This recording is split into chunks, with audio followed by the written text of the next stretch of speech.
That's the wrong intro.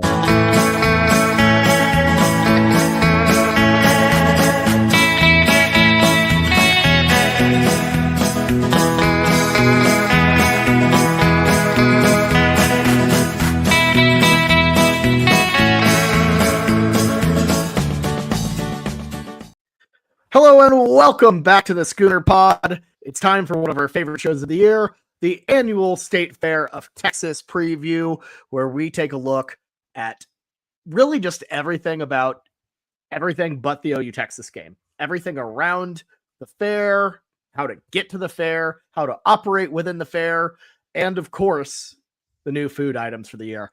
I'm your host, Bobby Howard. With me today, as always, from the Schooner Pod team, we've got Jameson Maxwell, Ty Lee, and joining us, our resident Dallasite and he's here every week, Bowden Blake, joining us to let us know a little bit of the inside scoop on the fair. Boys, this is always just genuinely the best week of the year. I love previewing all of these things with y'all, talking about the fair. Blake and I assume Blake will go to the fair at some point, but Jameson, you and Ty won't make it. This is your first time in a while, I believe. Jameson, how are you feeling? Do you have some FOMO right now? I missed 2 years ago, and I had to work the next day. So I still woke up and I got myself a corn dog and a beer on the couch and still tried to do it. I'm going to do it again this year, boys. But it's always a shame missing this weekend. And for those who are also like me and Ty, still enjoy this pod because there's just some wild stuff that we're going to talk about today. It is funny that just like my favorite thing to do on this podcast, I enjoy talking sports, I enjoy talking lines, but my favorite podcasts are our food ones. I feel like we do a considerable amount of food ones, whether it's the Big 12 Eats series or it's this annual one. This is one that like had me fired up. One that not yesterday, but a few days ago when y'all were saying, oh, it could be Sunday and I couldn't make it, I was legitimately sad because I was like, I love going food by food, talking about all this, roasting it, arguing about it is my favorite pod. This could be my favorite pod of the year. Yeah, this is Jameson and I were joking as we were getting started here and waiting on everyone else to join in. This is maybe our best research podcast of the entire year. Okay. Year after year. So. I'm a lifelong learner of Oklahoma football. This one I just burst in one day. Well, it's fun because I think it's something accessible for everyone to some degree, and it's all subjective. All of these things are just completely like, I might have mixed up subjective and objective there. The health code is not subjective. Well, we're not out here judging the health code. We're just judging these. We'll talk about the crab-based foods in a second. Yeah. Oh, God. There's a lot of crab for food at the end. Honestly, the way we need to start this out is the way every OU Texas starts. And it's like OU Texas is not just the game, it's the weekend. And it's like you go down Friday and our answers change every single year. Legitimately, we are getting older. There are people here in their 30s. There's people here that have a kid. But really what it comes down to is like, if you can go down on Friday and make sure you do something fun that Friday night, especially with the new kickoff time. There is no excuse for you to not find something fun to make this a whole weekend holiday rather than just one day. Yeah, it's a weekend. You're leaving meat on the bone if you don't like live it up on Friday night. Not as crazy as it used to be, of course. Especially for us, but just in general. But no, I mean the Friday night of OU Texas, that energy, that build up, it's essential to the entire weekend. Definitely, like you said, a little bit different nowadays. Probably going to be taking a little easier, this trip than in years past. But still going to have ourselves some fun and start off hot in the morning. And in general, right now, it's kind of hard to suggest things to do in Dallas, in terms of like reservations, all that sort of stuff, because you're probably SOL in terms of being booked. But in terms of where to go out, Blake, do you have any suggestions for the people, maybe in our age, maybe a little older, of spots to check out? Oh, gosh. This is where I'm getting into my washed era, but I would say just Lower Greenville, right? Oh, yeah, I was like, it's probably still the best place. It's like definitely we've probably said this in years past, but it's become more true than ever.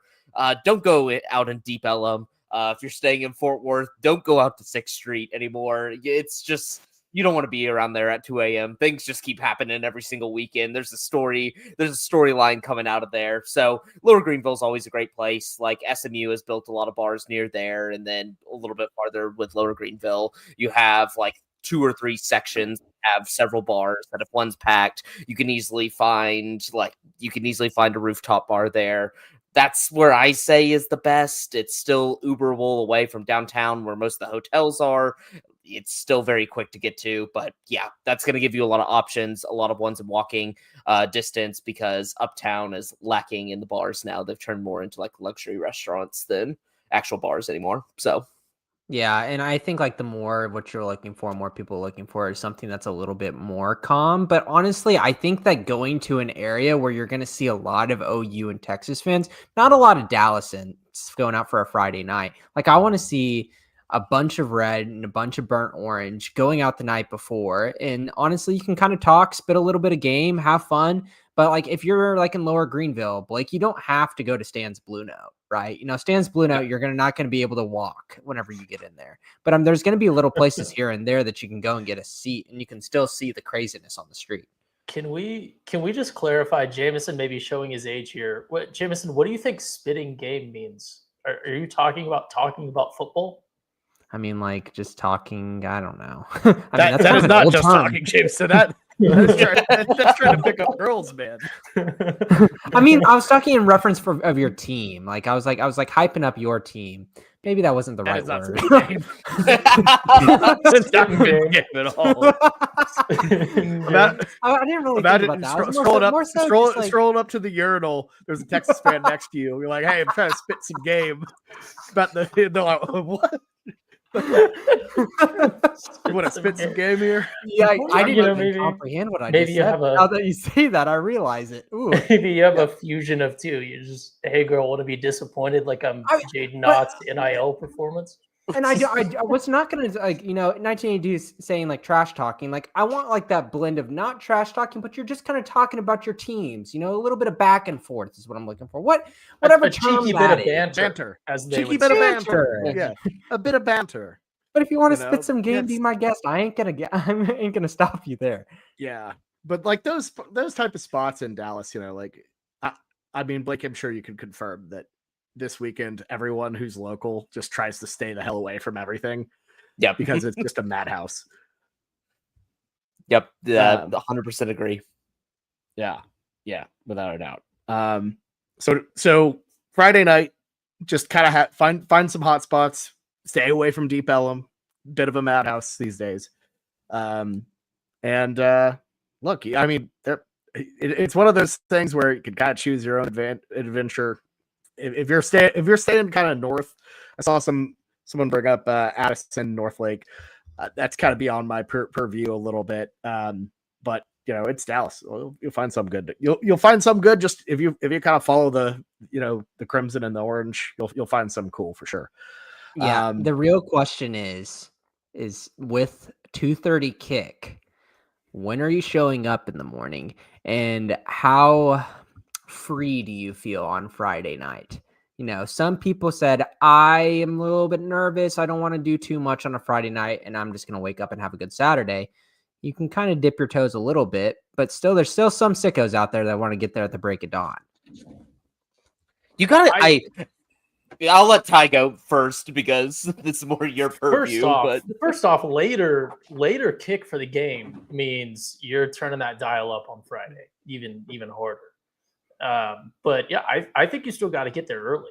I think you got to get in early, and frankly, I think you got to take advantage of the early. We're about to dive into the food. This might be a good segue into the fair itself. But frankly, I think the later kick might help you. If you're a fair sicko and you have like a couple stuff you want to check off your fair list, you have to think that maybe there are a lot of people that are going to say, oh, I want to show up 2 hours before the game, 3 hours before the game or something. So I don't need to be there right when it opens up like you have in years past. And I'll tell you, the fair is a special place for those that didn't get to experience the COVID year, but just having the mobility of the fairgrounds is insane with the stuff that you can do. So I think personally, I think you still got to push really early and take advantage of that. Mm-hmm. Yeah, because I feel like those. Oh, this is the classic Four podcast. Blake, go ahead. You're Blake, you had a point. No, I'm just saying.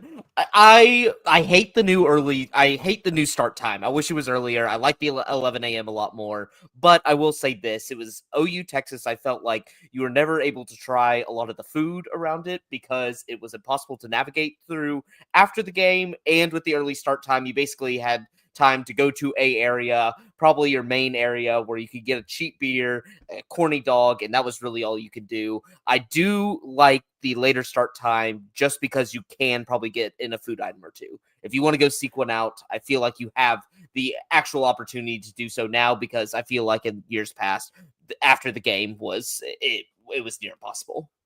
But here's the thing, Blake. The thing you're missing with it, in a way, is the proper way to really do it is you had to go full sicko and like get there as doors opened at like 6 a.m. See, I love that. That's what I miss about that start time. That was so good that like, yeah, breakfast corny dog, like it was perfect. And when you're younger, like what you kind of do is you take the last night and like, sleep a little bit, then roll it just straight into the next day. Like that's just keep the momentum going. And you can't really do that with a 2:30 start. You have to either sleep in a little bit, take the charge on the hangover a little bit, or just kind of sort it out. But I don't know. I think this is the best 11 a.m. kickoff. I am not fond of the 2:30. I feel like it puts you in a bit of a weird spot, kind of makes you adjust your plan a little bit in ways I don't like. I think it makes getting out of the fair impossible, because everyone's trying to get out. You have less kind of people lingering around. The concert this year, I think, is Paul Wall. So yeah, I don't think many people will be sticking around for that one. And it's really just one of those really tough situations where you don't have a ton of solutions to get out. The dark's just a bit nuts. Mm-hmm. What time are you showing up, Bobby? I actually haven't decided yet. Yeah. We can't be having GTDs come OU Texas. No game time decisions here.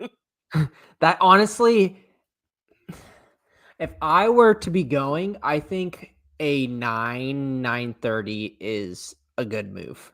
And you're saying, holy moly, Jameson, why would I go 5 hours early for some of the conservative folks? Think of this. That line of getting into the stadium at a 2:30 kick or an 11 a.m. kick, whatever it is, it takes forever to get up those stairs and get into your seats. And so many times I see people get into that line way too late, and then they don't get in time for kickoff. So many people are late to their seats. That is a huge, huge deal. You need to make sure that you are in that line at the very, very latest, I would think like 40 minutes before kick, because that's how crazy long and how forever it takes to get into your seats. So if you're getting there 5 hours before, that gives you like, 4-ish hours to actually go explore and pregame and get the meals that you want, which I think is perfect, because by that time you'll be ready to go into the game. Yeah, I think so. Maybe cut down on some of the back end after, because you have time to enjoy the fair and you're not trying to get that one food item that we're about to talk about or something in as you're on your way out. But yeah, obviously I think there's not a bad way to slice it. And I think, unfortunately, we might be coming to the consensus without admitting it that this slightly later kick, as much as I think we're all opposed to it, might actually improve your flexibility on your fan experience a little bit. Because like Jameson said, you don't have to do, the gate drop to get in and get some stuff in before the game. Yeah, so I think 10 o'clock still a good move. I think 11 o'clock I'd get really freaking nervous if I was like, my wife was like, oh, let's go in at 11 o'clock. I'm like, no, absolutely not. We can't do this. I'd be feeling really nervy there. I think 9, 30-10 for non-sickos who don't want to get their ride at the break of dawn. I think that's completely respectable. And I feel like you'll be able to squeeze every bit of the fare beforehand. And like I said on past podcasts, a lot of times I get really moody and I do not want to stay at the fair afterwards, or the heat's going to absolutely drain you and you just want to go back either way. It's good to like utilize the morning, utilize whenever it's a little bit cooler and whenever your mood is in a little bit more of a stable place. Yeah, but whatever you do, don't bank on the like post game being like your move. I fully agree with that. Yeah, it's really risky. You gotta give it some go early, give it some time. Like we said, this is a special occasion. You live it up. You can sleep after the weekend. You have to go crank this thing to 11. And I think the idea of going early at 9, all of that, beat the crowd, that's the move. That's when you get your prime stuff.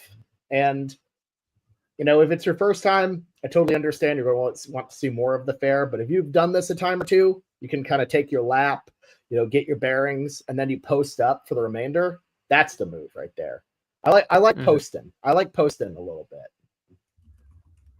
Yeah, and I think another thing that we always talk about in this pod is like getting the coupons ahead of time. And don't forget your coupons from last year. If you check, I have a very important update on the coupons, Jameson.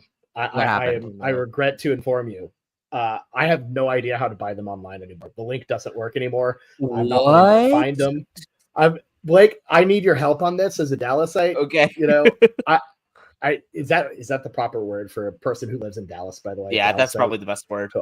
Cool. I haven't been able to find it on BigTex.com. Anytime I go to the ticketing section, it only has it available, like only single tickets, all this. It mentions you can buy them, but I think discount coupons are available at participating McDonald's in North Texas. I think those are literal coupons for admission, though. Oh, yeah, that's the thing is you get the coupon, the currency mixed up with the coupon, the discount. Well, I don't really know what to do on that. It's a bit of a mess. That's a shame, but I mean, I think that's fine. We can know that you're not going to be able to get your coupons easily beforehand. Honestly, if you haven't already gotten coupons right now, you're screwed anyways. If you're listening to this, you don't even need to hear us talk about like buying coupons. I don't agree with that. If I could buy them right now, I would. Yeah. Do you think you're going to get them in time? You think you can get them in time? Yeah, you're going to get mailed to your house. If I found a way to buy them online, if I found a way to buy them online, they would be there for me. You're waiting for me. Oh, you're saying a will call. You're doing like the will call ahead of time. Okay, yeah, you're doing like the online pickup ones. Okay, gotcha. Yeah. No, I'm not saying mail. Like, I'm not going to have my coupons mailed to me. Okay. I've never done it. Is that really an option? Is it? I don't even know. I've never done it before. I've always ignored it because I like going in and getting them myself. I know it's the best, but so I mean, buy more tickets than you think.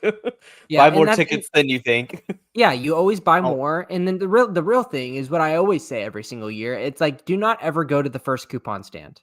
Do not ever do that. And if you're getting in a little bit late and you want to get a corn dog right off the bat, you go and you divide and conquer. You make someone get in the corn dog line and someone get in the coupon line. And then you go that way. And that's how you win. It's a game. Don't wait. Lines. Yeah. Don't do the ones like right inside the gate. They're everywhere. You can find those little coupon stations everywhere. If you just go a little bit deeper into the park, the lines are going to be significantly shorter. Yeah, I think that's a really, really big deal for every single people that go in, for every person that goes in, because it's like, don't be a sheep, like Blake says. Don't follow the masses, Wait till you see a little bit. And it's like, you're not going to be hanging out right at the front, right? Like, you're going to be hanging out next to Big Tex's booth. You're going to be hanging out over at the beer gardens. You're going to be hanging out next to the beer barn.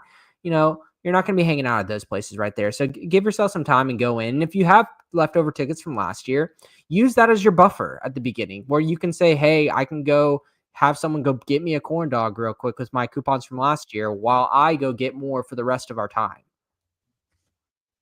Yeah, it's a team activity. Like, and it's never, it should, everything should be in tandem. That's the best way you work here, is if you're with a group, divide and conquer. And, that's just kind of the way to kind of split this up. And it's a real good argument for showing up to the fair early so you can just skip that coupon line entirely. Yeah, Bobby's saying it right. Like it's the way that Bobby and Jameson can tackle the fair as a team is truly a sight to behold. I saw Lady and the Tramp, a Fletcher's corny dog one year.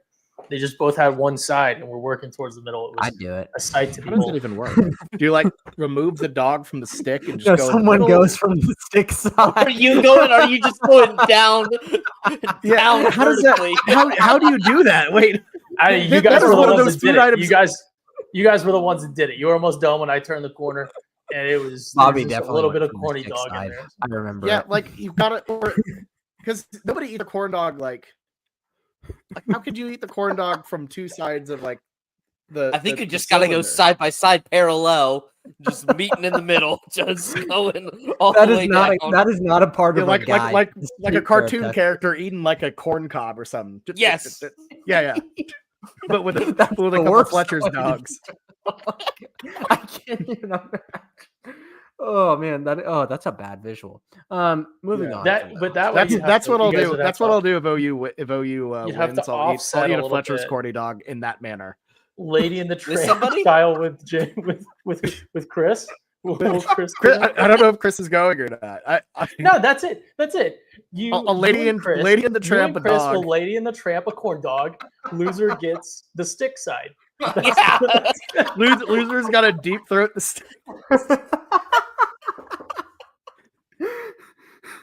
Oh, it's gonna be like being at the doctor. Say oh.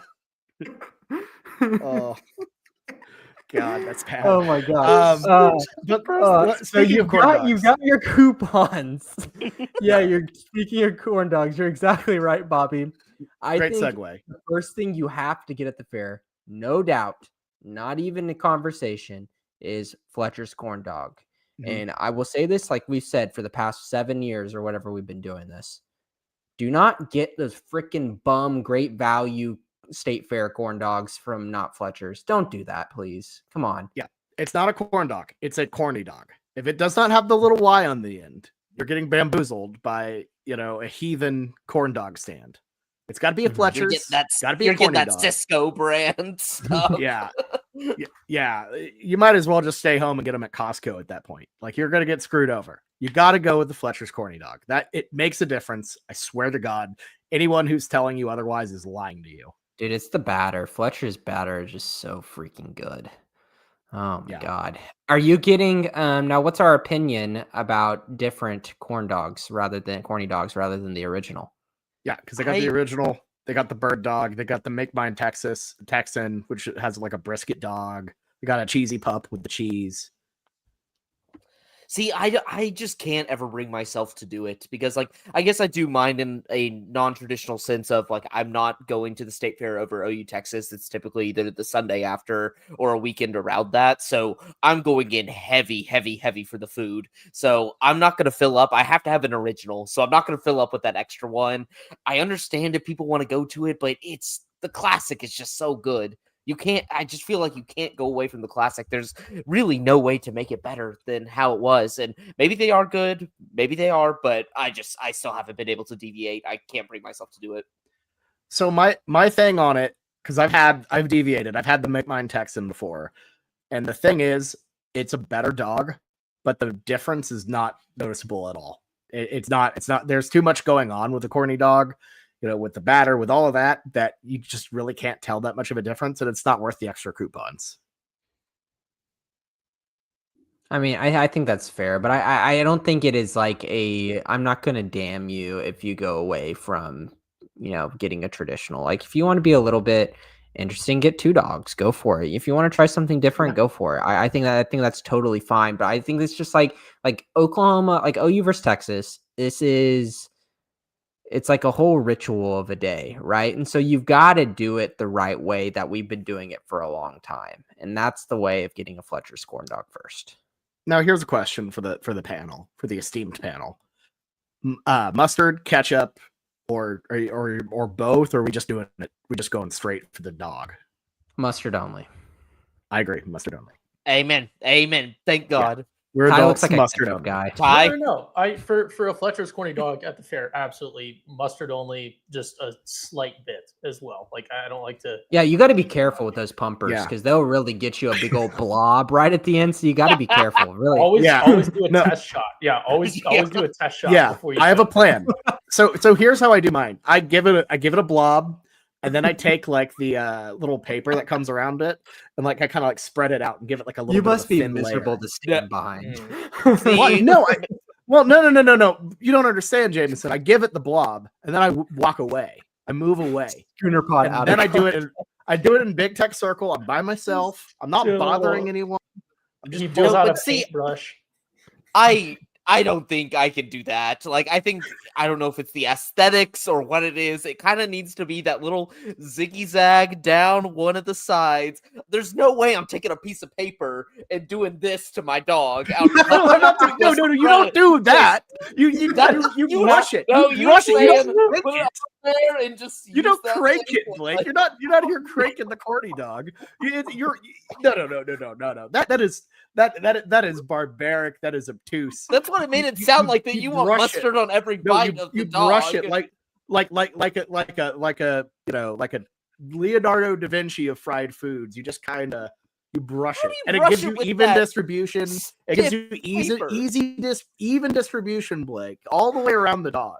So you're not just getting in that one little zigzaggy where it's too mustardy. You get like a nice layer. It's You want a complete layer down the dog though of mustard.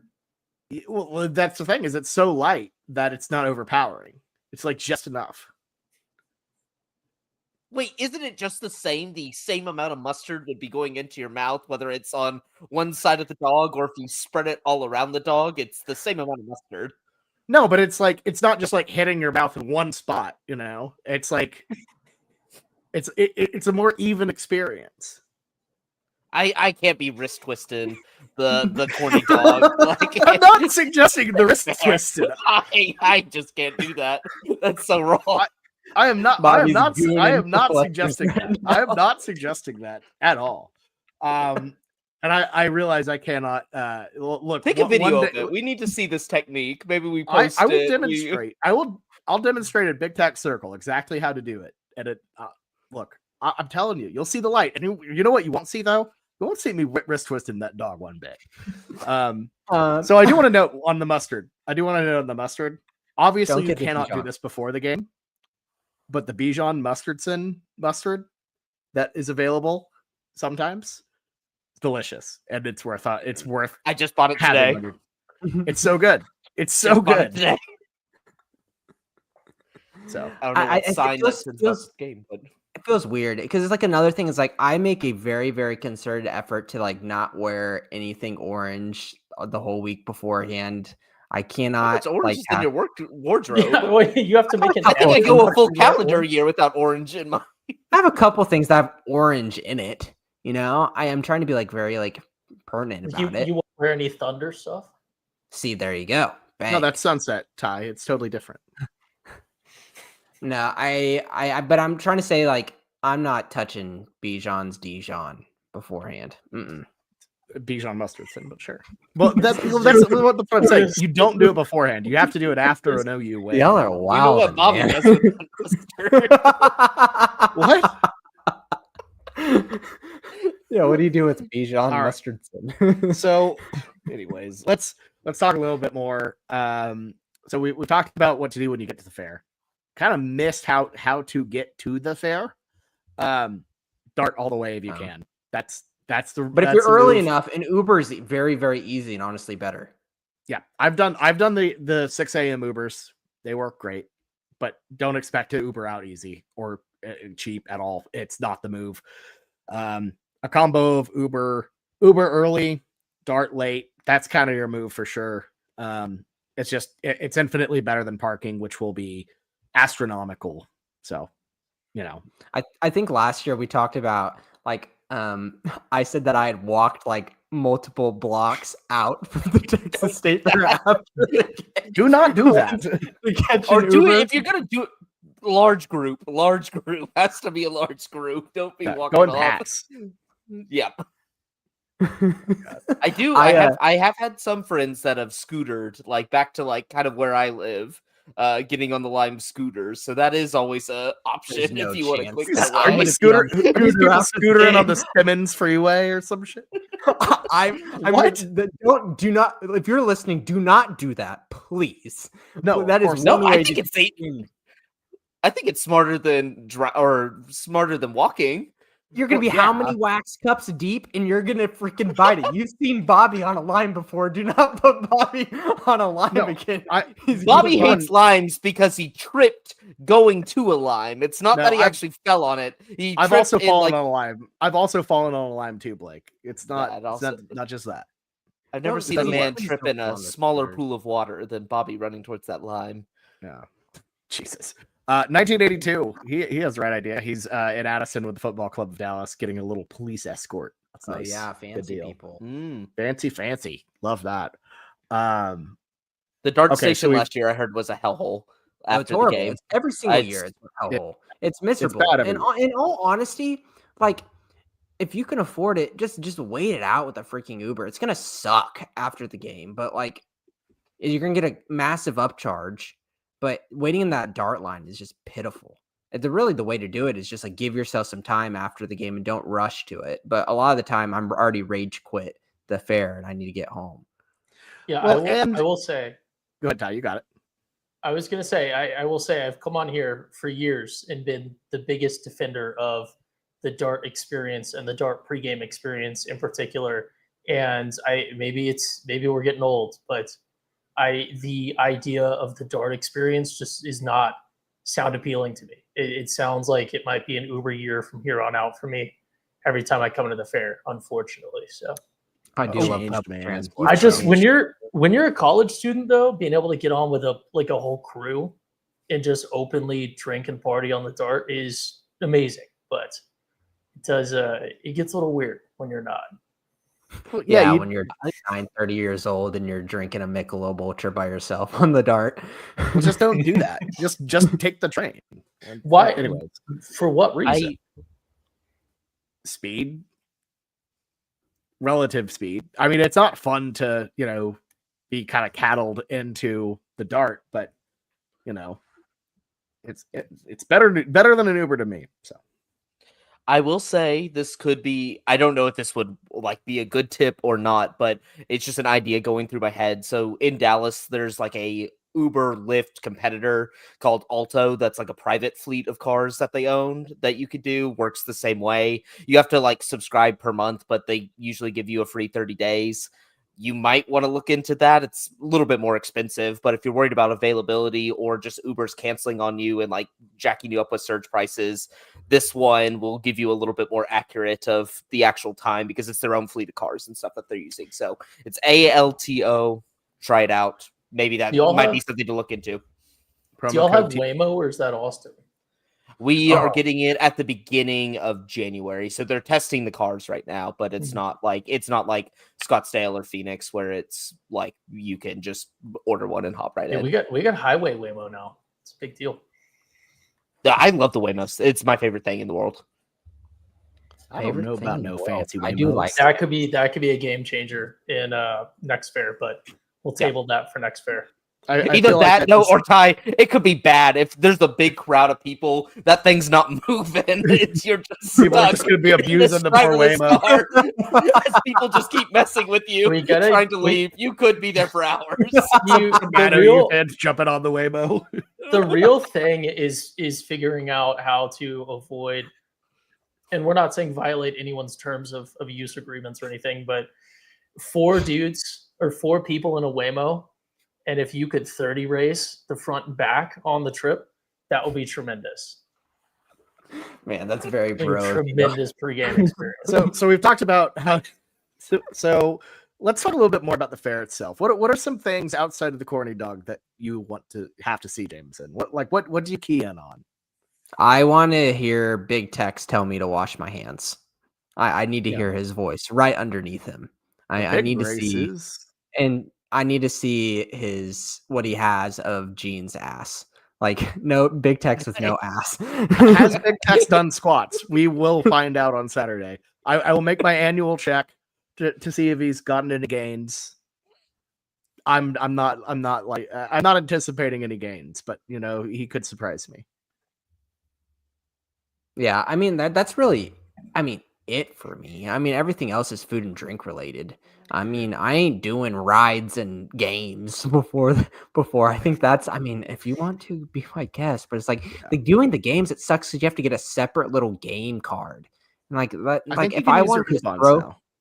You can? Yeah, I think so. Yeah, that's a new change. Okay, obviously I'm a little outdated, but I went last year. Well, but the problem is you don't want to get. Well, you're not going to do it anyways. The problem is you don't want to win something and then have to carry it into the Cotton Bowl. Like that would be the hilarious turn of events. Like you never win those games, and the one time you do it, you win it right before OU Texas, and you just have this. You have to buy a seat for your big teddy bear that you just won.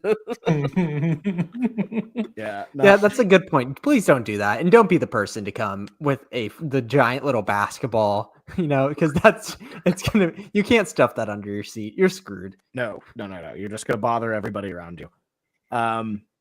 I like to make a little appearance at the Woofus, of course. The combination of you gotta pay tribute to the Woofus. Don't try to give him anything because he'll smite you.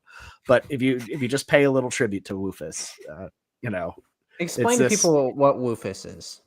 So Woofus, I don't really know why it's a thing. It took me a long time to learn about it. The Texas Woofus it's a mythical chimera made up of the main staples of Texas livestock. So it's like a goat, a cow, like a little chicken. It has little wings. I think there's a little bit of a pig aspect to it. I'm trying to get the picture pulled up, folks. You're typing in Texas Woofus and nothing's popping up. Yeah, well, no, I am. I'm just trying to. Here, I'm just going to share my screen so you can see the multiple Woofuses, the Woofi, if you may. Hold on. Let me see if That's I can. That's a seasoned man of Latin. That man had to take a couple of years of Latin. I was not very good at it, but I was there. So here are the Woofus. This is what the Woofus is. So as you can see, it's a very strange little guy. Oh, wait, we're looking at. Hold on, one sec. You're looking at my screen. Let me stop sharing it. Okay. Oh yeah. No, share yours. I thought I was sharing mine. Can you see it now? Oh yeah. Okay. Yeah, there it is. Yeah. That's the Woofus. Yeah. Look at those. So just cheeks.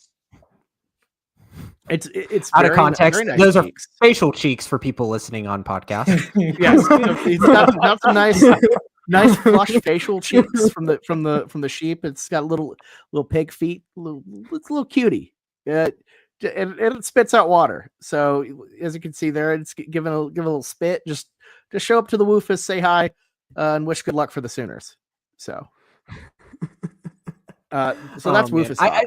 Other things I forgot, like last year, Southwest doing their little thing. I don't know if they're going to do that again for SEC, but you show up and you take a picture and they gave you like 1,000 or 500 miles or something like that, awesome. Which is ridiculous. Like that's I thought that was a part of SEC Nation, which I guess is going to be at Alabama, Mississippi. Not Mississippi, part of Alabama, Nation. Missouri. So no SEC Nation, no College Game Day, which arguably is not that bad outside of the lack of free giveaways, just because, don't sit around and watch that experience affair. I saw the animals last year. I went and said hi to the petting zoo last year. Oh yeah. Yeah, no, seeing the animals, that's always fun. Good little way to burn a little bit of time, see some on your little walk. I don't like the idea of waiting in line for the for the buses to go by. I know that's kind of a cool moment. It's one of those, like, if you're in the area, it's worth like taking a peek, but don't burn up all your clock on the fair just kind of waiting for those. Yeah, that's never really been my kind of cup of tea. But I think what it comes down to is where you spend the majority of your time is really how you win the fair. And I think what we've always talked about, Bobby, of like the place to be is if you're a drinking individual, the best cheap beer is at the beer barn. Yep. The beer barn is a heavenly place located right outside of Cotton Bowl Plaza. Jameson, could you pull that up? Yeah. Share your screen. Do you have the map handy? Yes, I do. I have the map handy. Yep, I got Okay. it. Just put me Okay, on. pull up the map. All right, let's do it. Oh, I forgot I took away my sharing screen because of Bobby. Okay. Sorry, This is why I you watch the completely podcast. botched it. I'm getting there, guys. Just Here, start talking, I got it. please. I got it, No, James. I I'll have it. pull Just up. let me do it. No, Let me I do have it. I have it. No, I got it. Look, so here's the map. So you got Big Tex over here, Cotton Bowl Plaza, Mine. 22. Did you just snag it? No, I just took it from you. Okay, Yes, that's fine. here we go. So So you see continue to there. talk. Yeah, you got Cotton Bowl Plaza right in front of the big marquee. If you're staring at that famous Cotton Bowl, sign, that marquee, it's right to the left, right in front, and It's a that great is photo where op. you will find the cheapest beer, because all of the beer prices are irregular depending on where you're at. But for this one, you will find a nice 6 coupon beer. There are all sorts of beers, but there's one that is particularly cheap. And this year it is Coors Banquet beer. A great selection. In previous years, it's been everything from Pabst Blue Ribbon to Lone Star. But this year we have been bestowed upon some Yellow Bellies, which is pretty solid if you ask me, Blake. Yep, that was last year's, and honestly the best choice. I feel like Lone Star had a run there for a while where it felt like it was either every year or every other year they're running that. So I will take Coors Banquet. It's probably actually like my favorite domestic, just brewed you can find it anywhere type of beer. But I believe, Bobby, actually the cheap beers, they're not 6 tickets. I think they're 4. Yeah, they're cheaper than 6. Yeah, I they're thought they were cheaper than 6. 6. Oh No, No, I'm six looking at the may be- menu. six may- I pulled six it may up be- because 6 I made pulled me it up. gulp, Bobby. How I was like, updated is that? it's the one they posted like 9 hours ago. yeah. Oh, it's okay. definitely 4 less. coupons. It's definitely Yep. less than 6. I know that. Your for sure. domestics are How did they 6. map? Domestics right. are 6. Cheaps are 4. Dude, getting a Coors Banquet for $4 at that kind of environment is the way. It's totally the way. And if you want to go and pay $10, $12 for your Michelob Ultra on the other side of the stadium, good luck. I'm not doing that.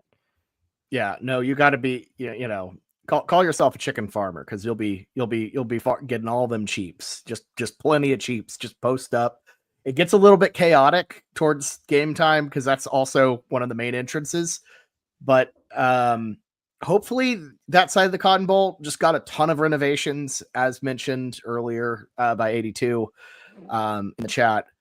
Escalators, they've expanded the plaza. So you can actually walk outside if you're on the upper deck and kind of look around. It's a really nice setup now. So, hopefully it'll be a little bit easier getting in. Can't say the same about the other side. We'll see how it goes. Yeah. And here's the thing, you get in at the Dart Fair Park Station entrance here. This is a very visual thing for people watching. But then you walk along, you walk by the little fountain water, and then you turn right to Big Tex. This is right where you can get your coupons right in this area. And then the Fletcher's Corny Dog station right there at Big Tex. Then you just go around Big Tex, and then you're right there at the beer barn. It's super easy. And you go, and what's a great part about it too is we're going to start talking about the food here in a little bit. Look where the food court is, where the majority of those fun foods are. Right there for you to go in and out. Yeah. The food court is a bit of a madhouse. That is another reason to get there early, because you can really kind of pick and choose, get some of the prime stuff. What I like too is just south of the Cotton Bowl Plaza, you have the really easy stuff. The keep it simple type of moves. If you want to just grab some fries or something, you can grab some fries. If you want to grab, whatever, but there are those simple stations as well for when you just need sustenance to get you through the day. Because this is a war. This is a battle. You have to. This is a marathon. You can't just go all out. You reckless. You have to be smart about it. Mm-hmm. Yeah, I'm excited just to kind of see what foods people are going to be kind of keying in on, because you can do those things and there are going to be busy stands over there just right behind you in the beer barn. But you say it's like a madhouse in there, but to be honest with you, Bobby, there's some stands in there that even though it's really packed and crowded, it's just a lot of people trying to sit inside. So there's still a lot of opportunity for you to go and get equal waiting time to get to actually really fun food items. Right. That's true. That's true. Do we want to get into the food items now? Yes. Yes. Let's do it. This is where the fun begins. Yes. So every year, as everyone knows, the State Fair of Texas, very famous for its eclectic food. And this year is no exception. We are going to run through some of our favorites from the Big Tex Awards. Jameson, kick us off. Where are we starting here? Where are we starting? Well, let's just go down the list. And we go on a very binary smash or pass scale here. So would you eat it or would you skip it? C or no? Yes, it's a C or no. I think Ty really wants to talk about this one first, so let's talk about it because this one won the best taste for savory, and that's the crab and mozzarella arancini. So let me read this description. Our crab and mozzarella arancini are handcrafted with an irresistible blend of premium Maryland blue crab meat, white rice, mozzarella cheese, spring onion, red bell pepper, lemon, and black pepper. Each rice ball is delicately seasoned with aromatic herbs, including garlic, coriander, and basil. They are dipped in a crunchy breadcrumb coating, then deep fried to a golden crispy finish, handmade in small batches to ensure the highest quantity. Served with a side of our homemade marinara sauce. So here's what we get. And look at this. And this is the wonderful part about the Big Tex Awards.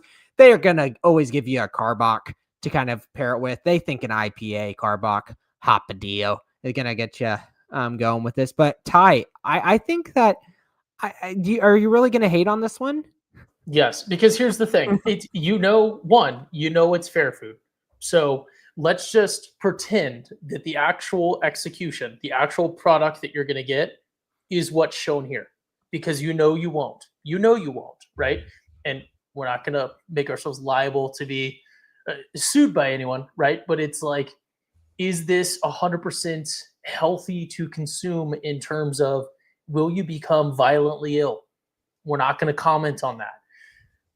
So let's assume perfectly executed. What is the case against these? What is the name again? The crab and mozzarella arancini. Let's look at the list of ingredients. What is the core ingredient, Jameson? Can you please read that for the ladies and gentlemen of the jury? Crab? No. What does it say? Mozzarella. Maryland blue crab. I'm not at the Maryland State Fair. I'm at the Texas State Fair. Why would I go to the Texas State Fair and look for Maryland food? That doesn't make sense. It's sad that Texas is now just filled with expats from other states and they've lost their Texas pride and they want some coastal elite Maryland crab food as their favorite. Oklahomans will not stand for that, and we will preserve the sanctity of Texas by standing against Maryland crab at the Texas State Fair.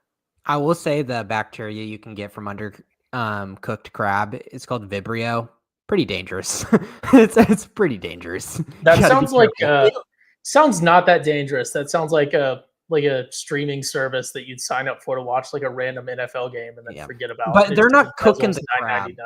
They're not bringing in raw crab and cooking it on the spot there. It's already pre-prepared, so I'm not worried about that part. I mean, I would take it, but I don't think that I'm going to say this is a pass for me. I'm not excited. Yeah, so you want twice, maybe thrice cooked crab. It's been cooked. That's what all this food is, Ty. That is literally what all this food is. It has been cooked at some point. But there's levels to the game, Blake. There's levels to the game.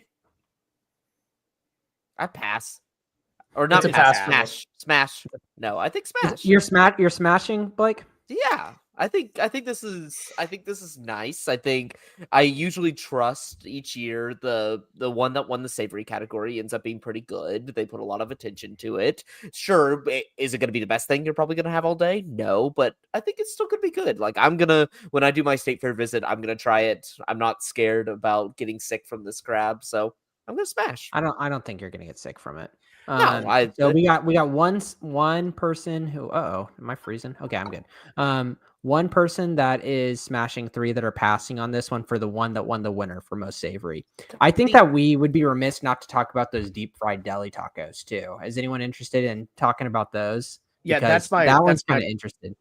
That's my personal favorite. of the entire Yeah, list. so let me read that one. I'm not going to read every single one of these, but for these big like award nominees, I think it's good to hear the descriptions. So the deep fried deli tacos, we all love good food mashup, and the deep fried deli tacos are fusion magic. I love anything fusion. At the State Fair of Texas. Picture this: peppery pastrami, buttery mashed potatoes, gooey white cheese, and fresh chives all tucked into a corn tortilla and deep fried to crispy perfection, served with spicy, creamy green sauce. It's what happens when New York deli meets Dallas taqueria. And the result is delicioso. Pairs well with the Carbach Ranch water hard seltzer. That is smash. That's smash. Smash. This is the ranch water is trash. I give you that. No, that is the Red easiest smash. Easiest smash of all time. Big pastrami guy. Love a little green sauce to it. It's the definition of a perfect fusion. Cheesy taters in there are gonna be good too. Yeah. So that might be a little much. I would have probably passed on that on the taters in there because I feel like just it kind of gets in the way. But in general, that's what makes it fun. that's a delicious item. I'm all in on this. This is probably, I'm gonna go ahead and say it. This is the best savory item I've ever seen from the fair. This is my favorite one. I would target because it's practical too. Let's see where it is. Too. Maybe I need to go find where it is. Finalist, but yeah, this is an absolute smash. I think it's kind of by the pastrami stand, which I think it's big, like Big Tech Circle, or not Big Tech Circle, but the Cotton Bowl Plaza. Okay, well, I'll try to find it later for us, but I figured it was going to be. Actually, I think they're down at the bottom right here where they say where they are. Nope, they aren't. Someone go find the food location map. Here it is. I found it. Big Tech's Choice Awards map. Big Tech's Choice Awards map. Here we go. The Deli Taco is number 3. And so that is not in the food court. Dude, it is like right next to the beer barn. It is right across from the beer barn. This is attainable. This is the most attainable. Bang. Yeah, I mean that will happen. I think that's probably next to Fletcher's. Like Fletcher's is right there. So if you just want to do double trouble, get Fletcher's corny dog right there, and that you can. No, I know this exact stand. I know this exact stand because I've gotten a pastrami sandwich from there before, and like several hours into like the pregame, you need something, you just go for that. Yeah, that will happen. That is going to happen. I need to give an honorable mention to not the Vietnamese crunch dog itself, but to the description where they describe literally just a hot dog as juicy marinated meat. When we all know it's a hot dog. We all know it's a hot dog inside. The Vietnamese crunch dog blends the classic corn dog with vibrant Asian flavors. Juicy, marinated meat is wrapped in fluffy batter, coated in crispy mix of panko and banh mi crumbs, then deep fried to golden perfection. Our friend Garrett would really like that. Yeah, I think this is gonna be good. I don't know if I'll get it because I already have a corn dog, but I feel like all these Asian corn dogs always sound good and they look appetizing as well.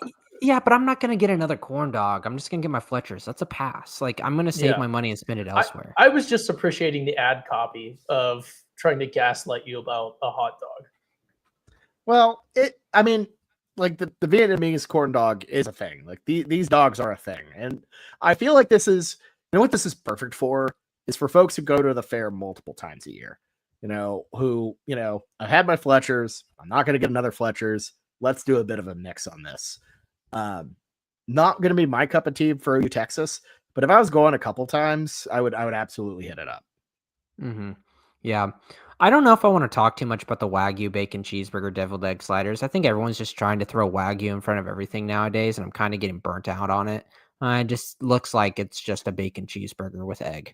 So I'm not like overtly excited about it.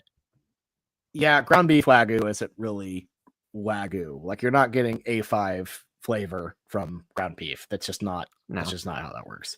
Why is there some hate? Nobody's talking about the brisket and brew stuffed pretzels. I feel like that's the halfback dive right there. It's just running up the middle, good classic. Like this to me is just an easy smash. This is just that's good, but I'm not excited about it. That's like I could make that at my house.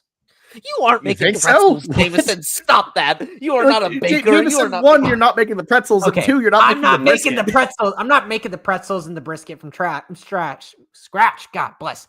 But it's like it's not like fried craziness. I kind of want some fried craziness whenever I go there.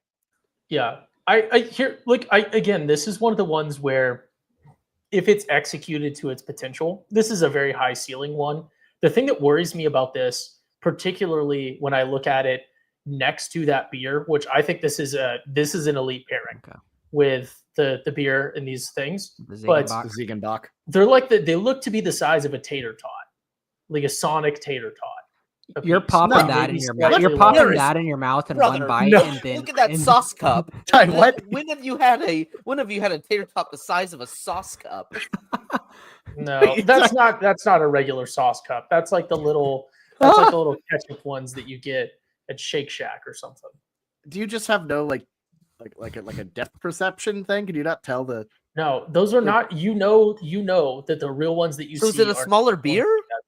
No, like no. Ty's just very wrong here.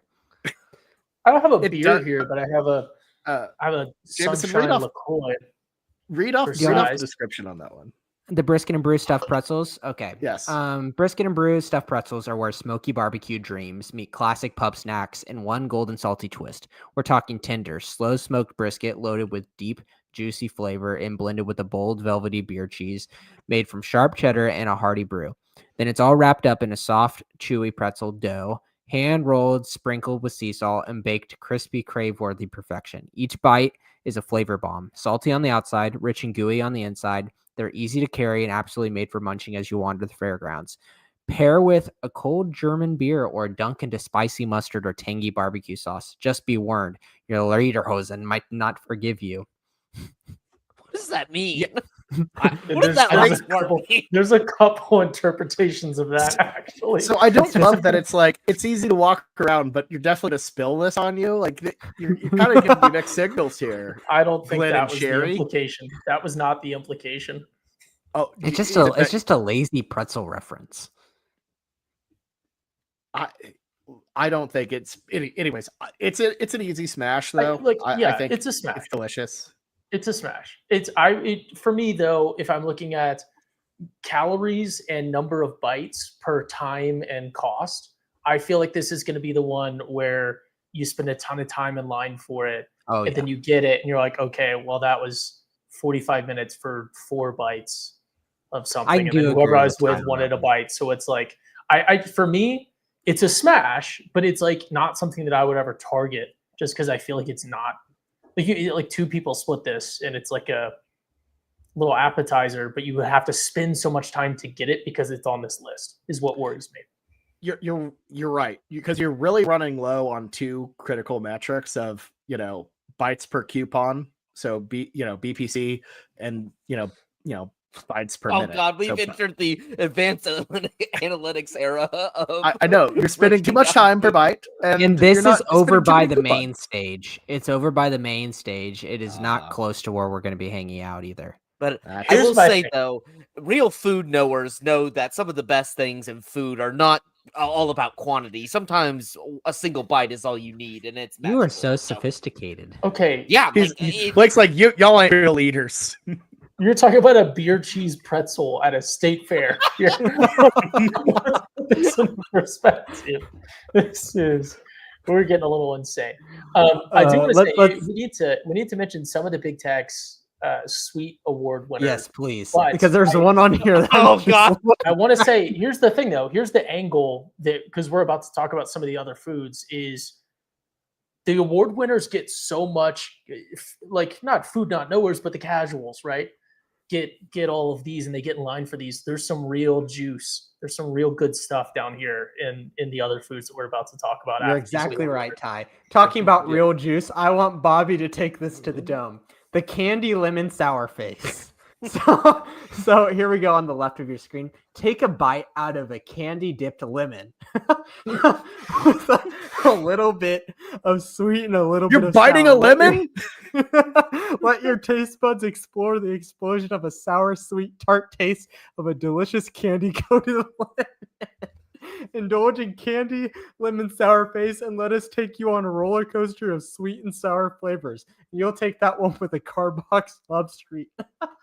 Bobby, you gotta say you're gonna take that to the dome if Oh If my OU god! wins, I will loses. take the candy lemon that sour looks like face to a- the dome. Book it. Book it. Oh my I will bite the god! lemon. I'll eat the rind. I don't care. Yeah, you got to take it all. It's straight to the dome. That is you pop that in like it's a cake pop. Everything but the plastic. Yeah. Oh my god! Look To the at that. dome. Like a cake pop. Dude, look at that. I cannot believe they've made a cake pop, but it's a lemon. That sounds awful. You gotta like have y'all ever seen where people will take a water bottle and they'll take the lid off and then they'll just crush it? That's like, Tommy, you gotta just go full open mouth, put this cup on your mouth, tilt up, and just smack it. that dish is going to be like 22 coupons. I know it is. Right, but it'll be well worth it. All right, hold on. Let's find out where it is. So that's going to be number Bobby might 6. choke and die. So to the dome, Bobby's taking that to the dome afterwards. That's going to be it's over in the fun way next to all the games. So a little bit of I'll a wade little bit my of a way journey through. for you. If OU wins, I will take it to the dome. What if they lose? Here's What are the you thing. taking to Here's the the Then thing. nothing. He That's- commits that's- to this.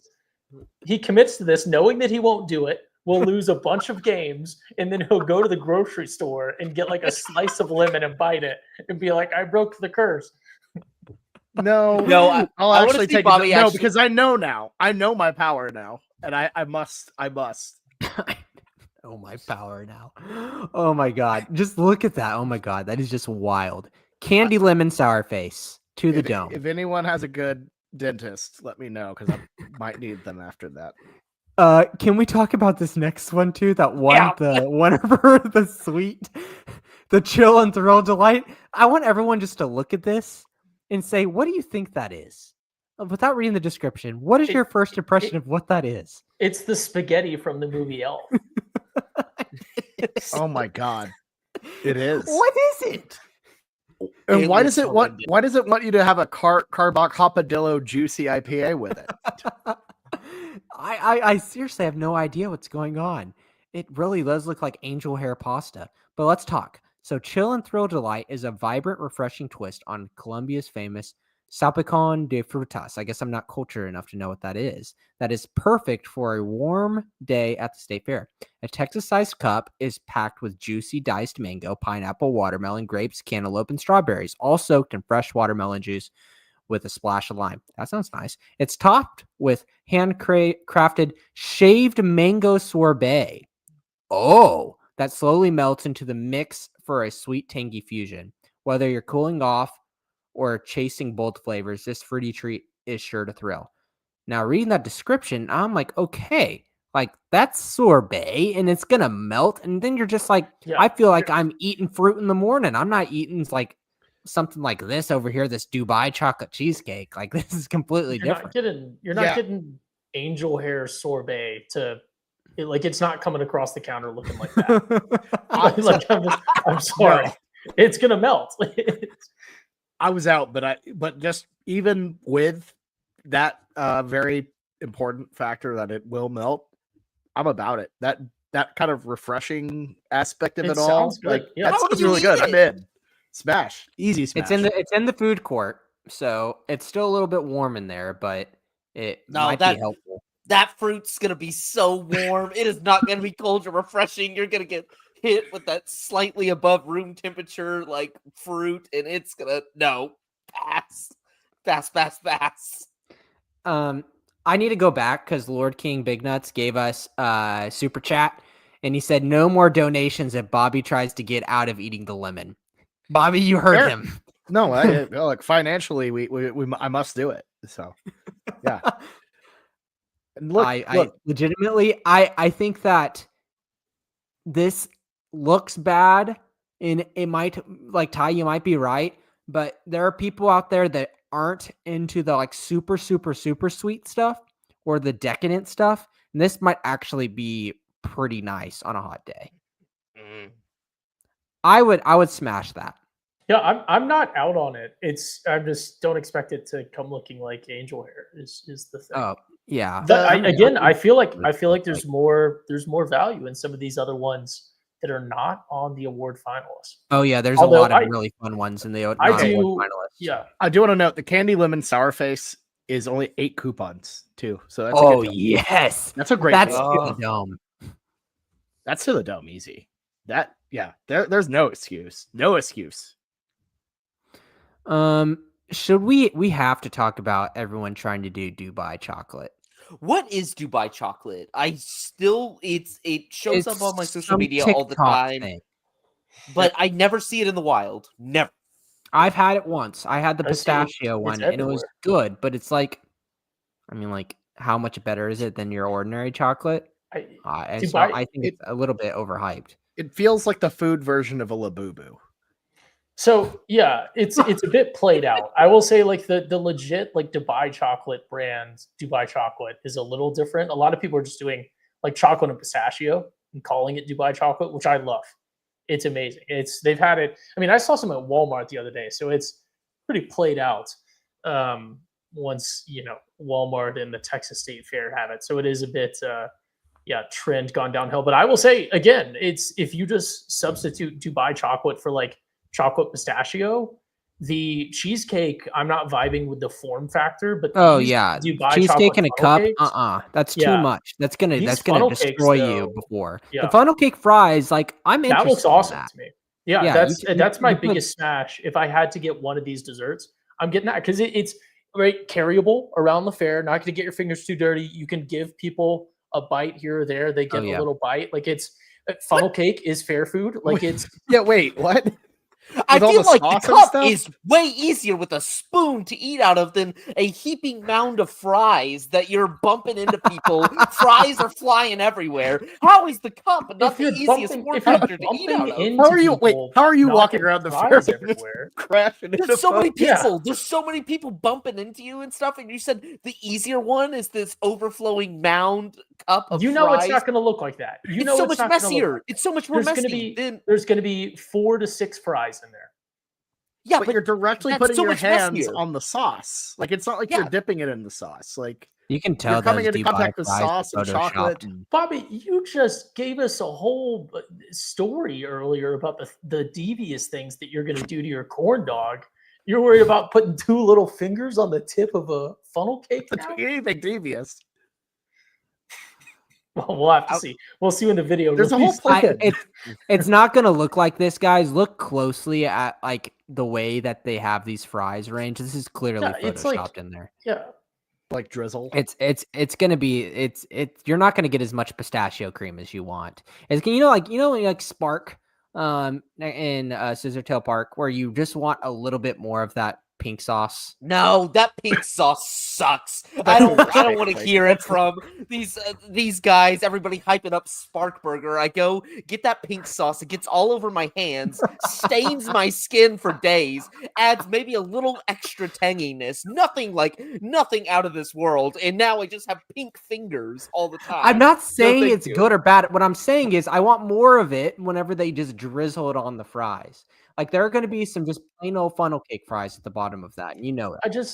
But it's, again, is that a bad thing? Is it a bad thing that you go to the fair and you just get plain old funnel cake fries? Like, funnel cake with a little bit of pistachio cream and chocolate sounds tremendous.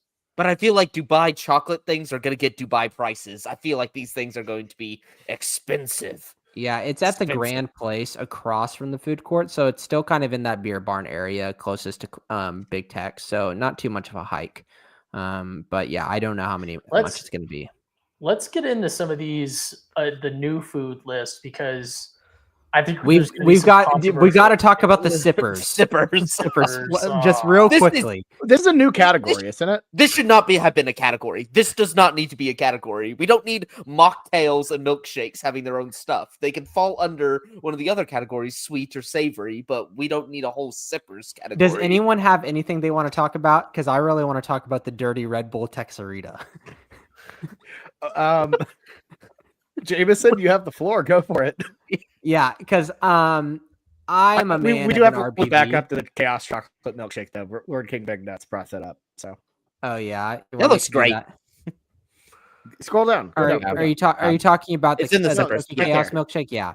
So Nevin's Dirty Red Bull Texarita. Red, white, and blue. This afternoon delight is right on cue. Oh God, I don't want it as much now.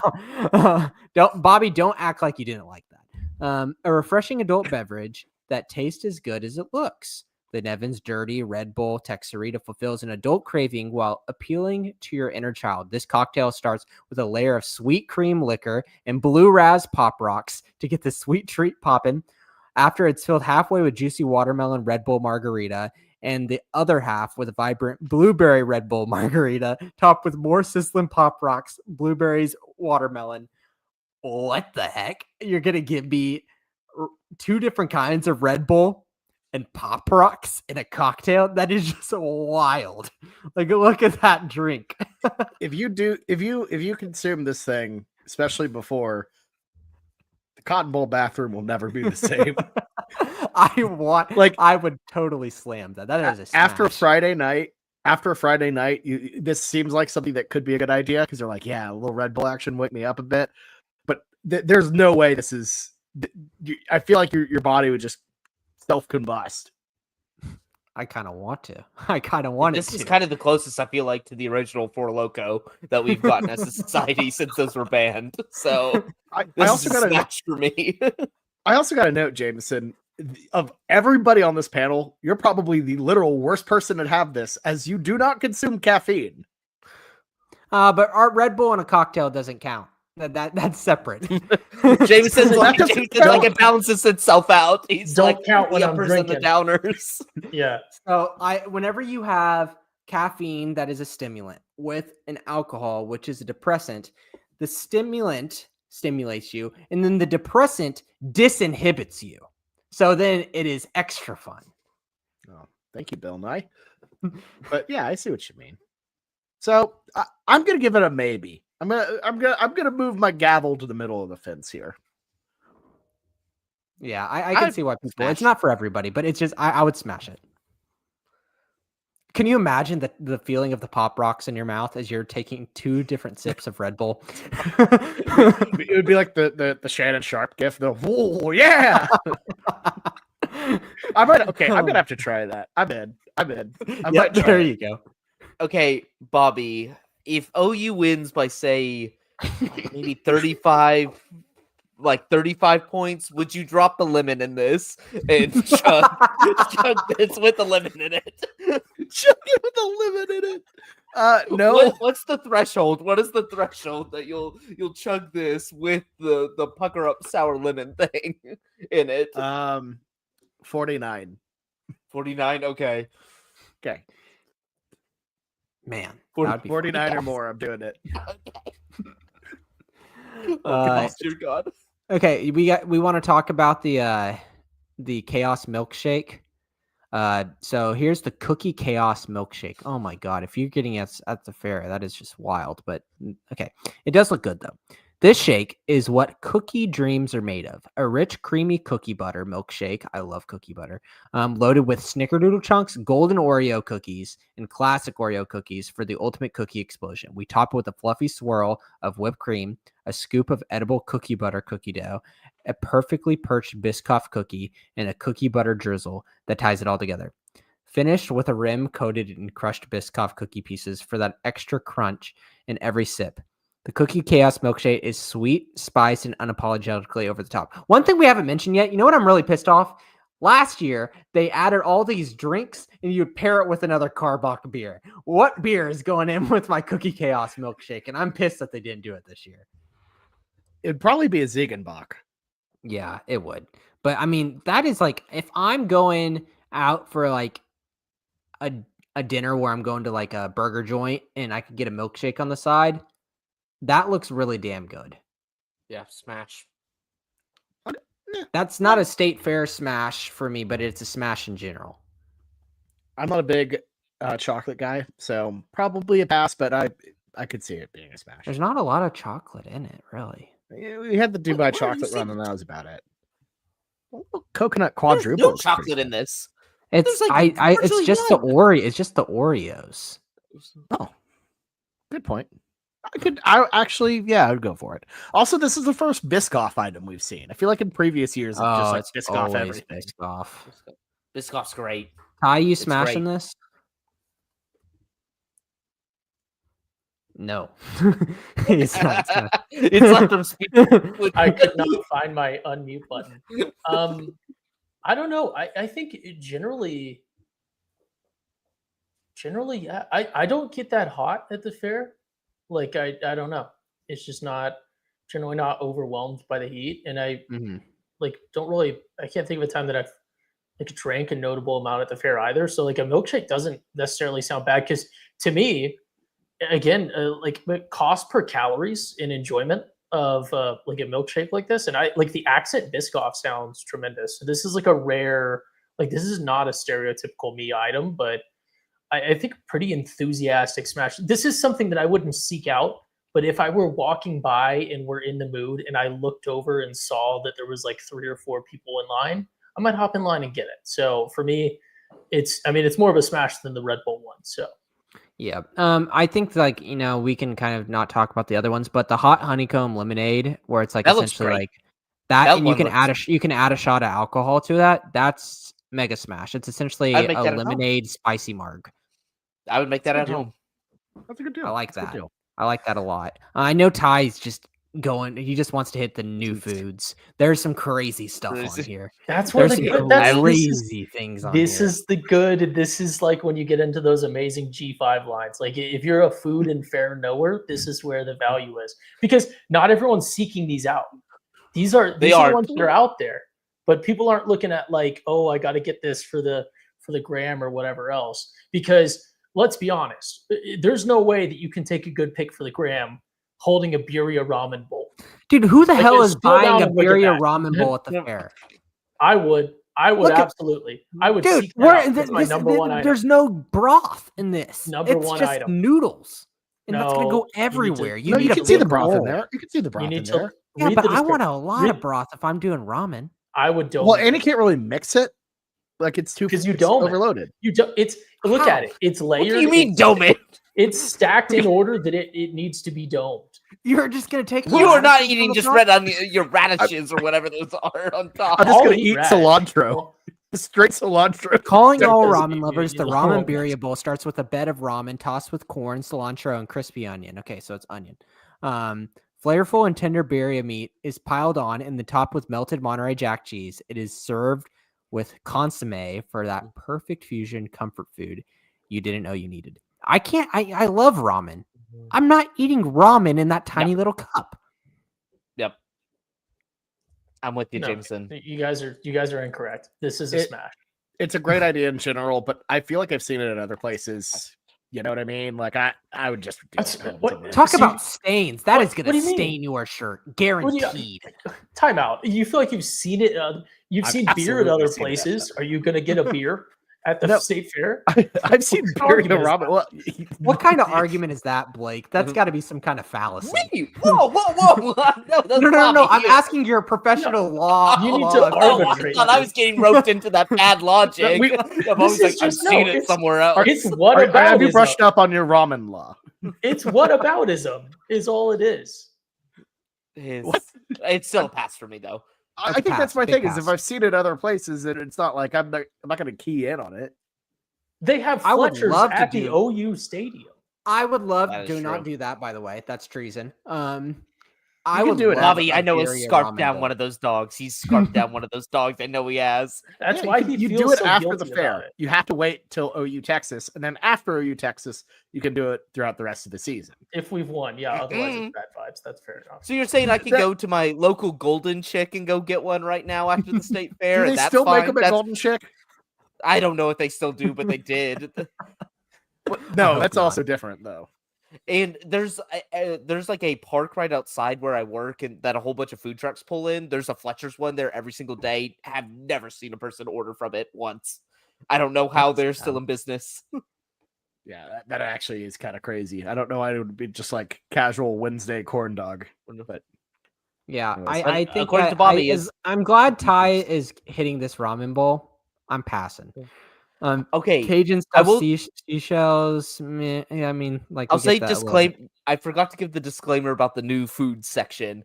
You Yeah. will find your best food item that you have at the state fair in this list, but you could also find some of the worst. Like this is the award-winning list has a high floor. They're usually going to be pretty good. Some of them might be your favorite, but they're usually probably going to be about second, third, fourth, somewhere around there. This you're going to find your favorite in this new food item, but you're going to find some big misses. Some big Yeah. dooms, as we like to say on this Yes. podcast. Yes. Let's change it to smash or pass to the boom meters. Cajun No. stuffed seashells. I'm like I'd give that maybe 2 big booms just because I think that's you could get that other places. I'm not really. I mean, maybe not it's a the good pasta Fried shell with pasta it, seems but weird. That's pretty unique. I'm about it. I'm a smash for this, and I feel like it's a cool shout out to like East Texas, like forgotten about part of Texas. I've right changed my on the mind. Louisiana border. the Cajun I'm in on Alfredo that. sauce. Interested? Maybe I'll Like that- I'll give it 3 big booms. Like that does sound like it could be pretty good. So Chocolate What covered is- strawberries straight to jail. Boring. Don't get I- this. boring. I If do we're gonna love. if we're gonna use the booms, can you please explain? Because I like what is the ceiling for booms? You're just You can Five. give Five big big booms. okay. So 5. 5 big Okay. booms. Okay, so 3 out of 5.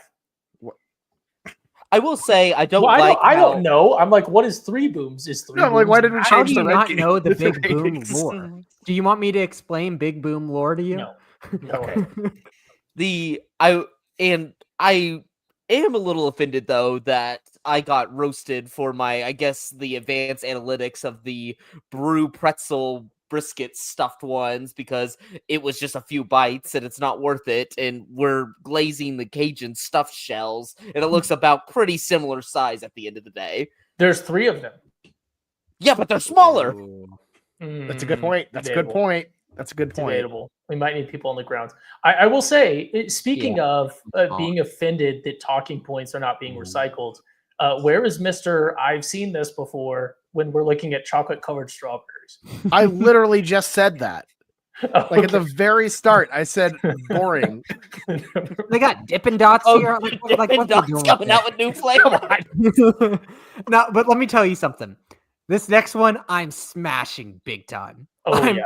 smashing this one. Yep. The churro cheesecake jalapeno popper. This one might be one of my favorite things to go.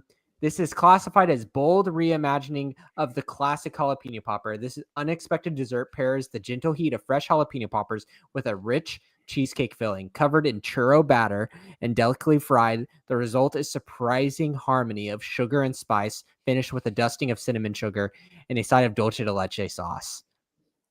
Yes. Fantastic. That's killer. Bang. I'm- That is what the Texas State Fair is about. You give me something Yeah. a little bit like funky and make it fried. That's fun. I love that. Yeah. Yeah. Fusion of It's different Texas. cultures in Texas, and I'm honestly my only thing is it's so perfect. It really makes you wonder how it didn't score higher. I bet you it just doesn't taste as good. but I it's gonna be don't they fun. have to pay? There's like some you have I to think like there's the pay to politics involved. enter and like Yeah, there's That's true. remember that one year we looked at that article where there was this whole like people were legitimately suing because Yeah, it's Right. a faux Rito. You're right. with and stuff. The, Yeah. the phone I readout. do. So 5, whatever number of big smashes for this, but I do have to say the one gripe I have is this is the example that they brought to the photo session to look absolutely perfect, and that's the amount of sauce they had.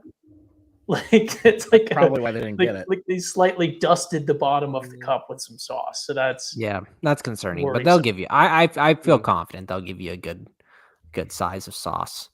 But I think that's a fun eat. That's a fun eat. It might not be the tastiest, but it's definitely going to be fun to say that you did it. And that's all. Honestly, really, a lot of these food items are more so to say it's fun to eat. It's not, you're not going there for a Michelin star meal. You're going there to say like, I ate something fun and different, and that's it.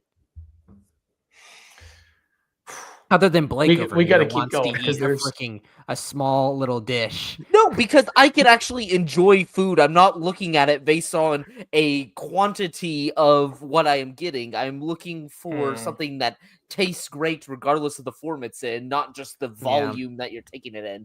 Well, Okay, that's this I just want to say on that, Blake, you also are operating with a different, cost per Yes, yes, ticket, you know, yes. like so like the coupons you're spending, like it doesn't take a lot of time to spend those. And I'm, like I'm going not during like Yeah. peak hours at OU That's what he's Texas. talking Like about, I'm yeah. going, which is yeah. you're you know, because with OU Texas you're kind of operating on two currencies, coupons and time. Yeah. So Yeah. all right, I'll what say were we going on about here? I explain to me why cornbread's good. Cornbread sucks. Love It just cornbread. sucks in general. Whoa, you're gonna It's be for anti-cornbread Midwesterners that take? couldn't learn. Yeah, just did not learn how to make proper bread. It's not better than any of the other breads out there. It's not even, people are like, it's good with chili. I like Frito chili pie better. I think it's tastes way better. I hate how crumbly it is. You can't really spread anything over cornbread because it just disintegrates in your hand. It doesn't have that much good flavor. It's just bad. It's bad. There's so many other. That's a bad take. I would No, like to disagree explain with to me Blake. why it's good. Explain to why is it good? I'd like to I- disagree with Blake, but I had chili last night. My wife made some cornbread. I didn't touch the cornbread. I went just straight for the Cheeto or the Fritos. He's on here this podcast talking bad game about his wife's cornbread. The cornbread's great. But Sucks. The cornbread's great. But when it came down to cornbread making that bowl of chili, I didn't reach for it. So I think Blake actually has somewhat of a point. To some degree. Hasbullah in the chat when says, do you eat Graduated it? orange. He's bad about the cornbread. I don't know because here's I When am I supposed to do eat like it? cornbread. I just can't roast him for this. Dude needs to Yeah. go back Yeah, to France for that take. Yeah, You I have never no. had quality You must have cornbread. the palate of a 3-year-old if you think cornbread has any flavor whatsoever. It just disintegrates on itself. Oh it just my Got God. the disintegrates. Nebraskan in the chat bring up cinnamon rolls with the chili, which is a thing they do. For Thinking some about saying reason. you haven't had quality cornbread, the fact that all the cornbread I've had in my life is so bad means it's not a good food. If you're constantly having to search for the better version of it, it's not good. A hot dog tastes good, whether it's expensive, whether it's cheap. It's a good food. where do you cornbread find an isn't that. expensive hot dog? What? Well, you can find some nice sausages. Or maybe it's more of a sausage, but you can find some nice dogs out there. Okay, well, I like to get We the chai probably dogs. should at move Eric's on in to the Oklahoma cornbread City. donut because I'm not going to get it either way. We don't need to Here's- keep going. Here's but- another Dubai chocolate thing. Scroll. Decadent Keep Dubai scrolling. chocolate dream. Nope. Deep fried carbonara. Interested? Mm, it's It's No. spaghetti. easy spaghetti carbonara gets breaded and deep fried until golden brown delicious. skip. The whole point of carbonara is that it's hard to make because it's simple ingredients, but it's all about technique and not messing it up. I don't know how you I can agree. create that into an actual just like fried food. Yeah, I'm not Let's- going I after need, that one. I need to see the big boy. Keep scrolling. There he is. We're passing him. Bing. There he I is. know. I know. Kono I- There Loco. he is. El Cono Loco. Okay, everyone Whoever- take a look at that picture real quick. Let's Whoever zoom the in on hand it. model What's is here, the- just grabbing that. All right, let's read. Let's read. Whenever you take a look at that Cono Loco, look at it a little bit closer and you realize what the heck is going on here. So let's read it. Go- Cone They on not over. about just a better hand. Just Cone on over and meet your new fair favorite, El Cono Loco. A creamy Tex-Mex chicken spaghetti packed with hatch, green chilies, queso, and shredded Monterey Jack, all tucked inside a fresh baked garlic parmesan bread cone. Topped with fresh pico, cool sour cream, and a slice of avocado. Big flavor, bold twist, and all the deliciousness you can handle. What the hell? This is where fusion goes wrong. Fusing all the wrong This is one of things. those- I just one. This could be amazing, but I'm just imagining you bite this and it crumbles like some sort Like of cornbread, ceramic like pot. cornbread. Yes, and then there's just spaghetti spilling everywhere. And you're sitting there like, Dude, what the hell is chicken Spaghetti. spaghetti doing inside of a bread cone? Oh my god, this is so It makes no horrendous. sense. I kind of want I need somebody to to try El give Cono negative Loco. boobs to the Kono Loco. I mean, The I kinda spaghetti wanna is see spilling somebody out eat in it, the though. picture. And then it just kind of seems like they threw on some random thing, like, oh, it needs like a garnish or something, and then they're like, okay, That avocado is going onto the ground. That is not staying on there. Okay. He's going straight to the ground. It's like if you look closely at the photo, you can see it slowly falling off. Am I attacking the cone from the top like an ice cream cone, or am I inverting the cone and going from the bottom? The cone. Do not invert the cone. That is you're everything. You know, you got to go. Are you gonna just like? What are you doing? Are you gonna? But Eat it, no, like you're gonna put the cone up at the top, and you're gonna eat it. Or not invert it like that, but like I think put you it, drink put it it parallel think to the you- ground I and think eat it you- more like a hot dog. I think you drink it, assuming that the cone can maintain integrity. But again, I think the moment you tip it, it explodes, and then there's just spaghetti, and you can't Blake was explain why you're about to covered in burn the spaghetti. cone over. What is he thinking? Well, no. Well, when Blake turned it over, he would just bite into it, and it would become like a funnel of spaghetti. I just don't want a face full of sour cream. Like I just don't want to go like into the cone. So just you'd get rather have a creamed funnel full immediately. of spaghetti just pouring The towards problem- your face? You're getting creamed somehow. You're either getting sour cream or you're Don't getting say that. spaghetti creaming Don't all say over that. you. See, the problem here is the spaghetti is going to function sort of like if you attack it from the bottom, you're actually in a life-threatening situation because the spaghetti is going to function as sort of an incompressible like oxygen or liquid, and you're going to have something called Bernoulli's principle. It's how planes fly, actually. And the small space is going to cause the spaghetti spilling to speed up and shoot into you, potentially at dangerous no. speeds. Pass. That's the thing is every time I keep thinking about trying like how you would take this thing on, I keep forgetting there's spaghetti inside of there. It's just, it's the final boss. It's like you're like, okay, I think I know how to get this. No, spaghetti explosion. And they Surprise, give you, spaghetti. It looks, and what's so shocking in this? They give you world's smallest napkin. It looks like to really grip this I'm thing. telling you guys, this is I don't even think that's a cocktail napkin. I think However- that's like a ripped in half one. however much spaghetti you That's think is paper. in this. There's 4 to 5 times more spaghetti than you think is in there. It's pressurized. Yeah, it's a it just pressure keeps cooker. coming. Yeah. This dude's hitting All us right, with the one. let's move on to the next PV one, squared James. Bernoulli's equation. Fried pickle bombs. Everyone does things with pickles. Always lands. Right. Yeah. Frozen pickleback. Bobby, taking that one to the dome? No. I've already made my dome declarations, which I made sure to get them in See, prior to the pickle he items. knew this was in here. He knew this was in here, and he committed to something soft, and you guys let him do it. There's an item. I don't think it's in here, but there's an item at the fair that's way worse than all of these. And I'm just glad it didn't pop up on anything. Yeah, we'll see. Guacarones. It sounds like some chicharrones with some guacamole. Okay. Boring to me. Trash. I'm not excited about that. Ube milk foam with an iced coffee.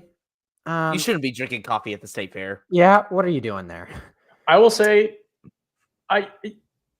maybe the most Instagrammable one yet. Like this is on your story. This is the most Instagrammable one right here. The El Cono Loco. What is that? The ube, the iced coffee with the ube just reminds me of the Grimace shake. So I'm pretty out on that. Yeah, I'm not a big ube guy. Next, the little Lone Star drinkware. You can throw your little pop rock margarita inside of that. Yeah. What's going on with Big Tex's mouth there? I don't know why He's it's open. drinking. Seems like a slushy.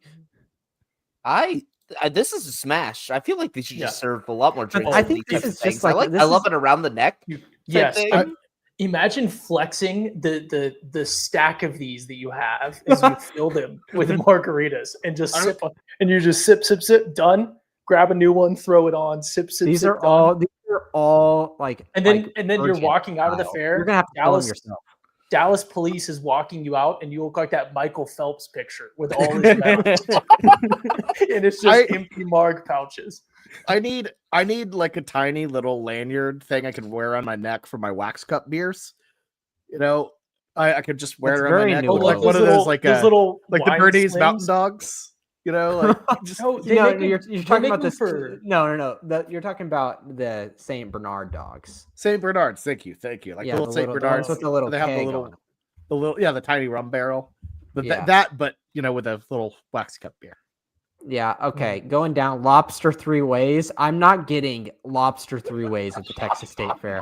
I'm not getting a lobster sandwich, lobster mac, and popcorn fried lobster at the state fair. No. It's actually called 3 ways because that's how it comes out. No. Ty just hates seafood. Well, I mean, Just not in Dallas, Texas at a state fair. Look at that dry ass bun and that small amount of lobster on that. That's going to be such a disappointing bite. Do not get this. Do not get like, this. all of that lobster is going to be atrociously. It's not even a lobster roll. It's a freaking lobster sandwich. That's embarrassing. Matcha cream float, nothing. Ty definitely has a point though. The fact that all the seafood being used is like traditionally the most expensive seafood to buy doesn't make any sense to me. Like I would understand if it's like fried shrimp or something like that. Like that's totally fine, but it just makes no sense in my head while you're doing lobster and blue crab at the state fair. Can we talk about where you can find it? You can find it at the Lobster Lounge. What's the Lobster Lounge? There's more. Bobby, Bobby, we there's lost more you. lobster. That's like that's like one of those don't hate on my side of the club. You can't get in. Like you ain't getting into the Lobster Lounge, buddy. So You're not allowed into the Lobster Lounge. I bet they allow smoking inside at the Lobster Lounge. I envision the Lobster Lounge as a dimly lit, like little bar. You know, got AC. It's in the far east corner of the Cotton Bowl. Yeah, everyone's dressed up like the dancing lobsters from the Amanda Show. You know, like all the. That's anyways, move on. Matcha cream float. Not enough for me. What about this meat lovers crunch wrap calzone? Smash. Get This ready. is Smash. That looks incredible. All right, let me read it. Anything with multiple dipping sauces, that's a dub right there. But it's like basic ones. But get ready for a flavor-packed bite with the crispy, deep-fried Italian-style creation. A fluffy flour tortilla is loaded with shredded mozzarella, spicy diced pepperoni, and salami, and seasoned ground beef, all topped with a bold, zesty red sauce full of Italian herbs, then folded and fried to gold perfection.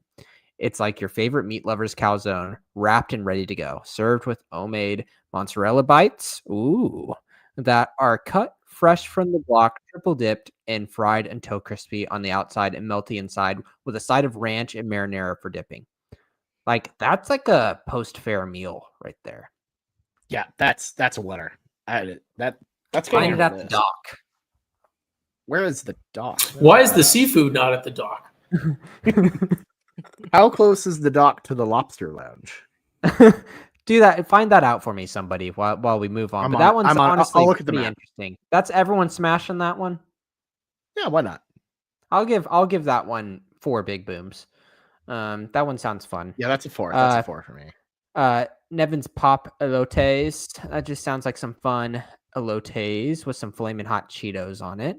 That's fun. I can get behind some elote, but not too fun to talk about. I will say that one does sound very like if people are really like if you're partying hard in the morning and stuff, like there's the calorie dense cheese and then some spicy Cheetos with crunch. I can see how there might be a lot of people that lean towards that if they have been enjoying their adult beverages. You've got to go to a specialized corn place called Nevin's Hot Buttered Corn. As long as they butter it for you. Yeah. Okay. Cinnamon rolls. Oh, you got something, Bobby? Yeah, I figured out where that calzone thing was. It's located on Keating's Drive, essentially right in the heart of like the Texas side, a little bit south of the Chevrolet main stage. So. I hate that area. So post game, look, if it's an OU blowout somehow, that actually might be money because everyone left. Yeah, I'm interested in that one for sure.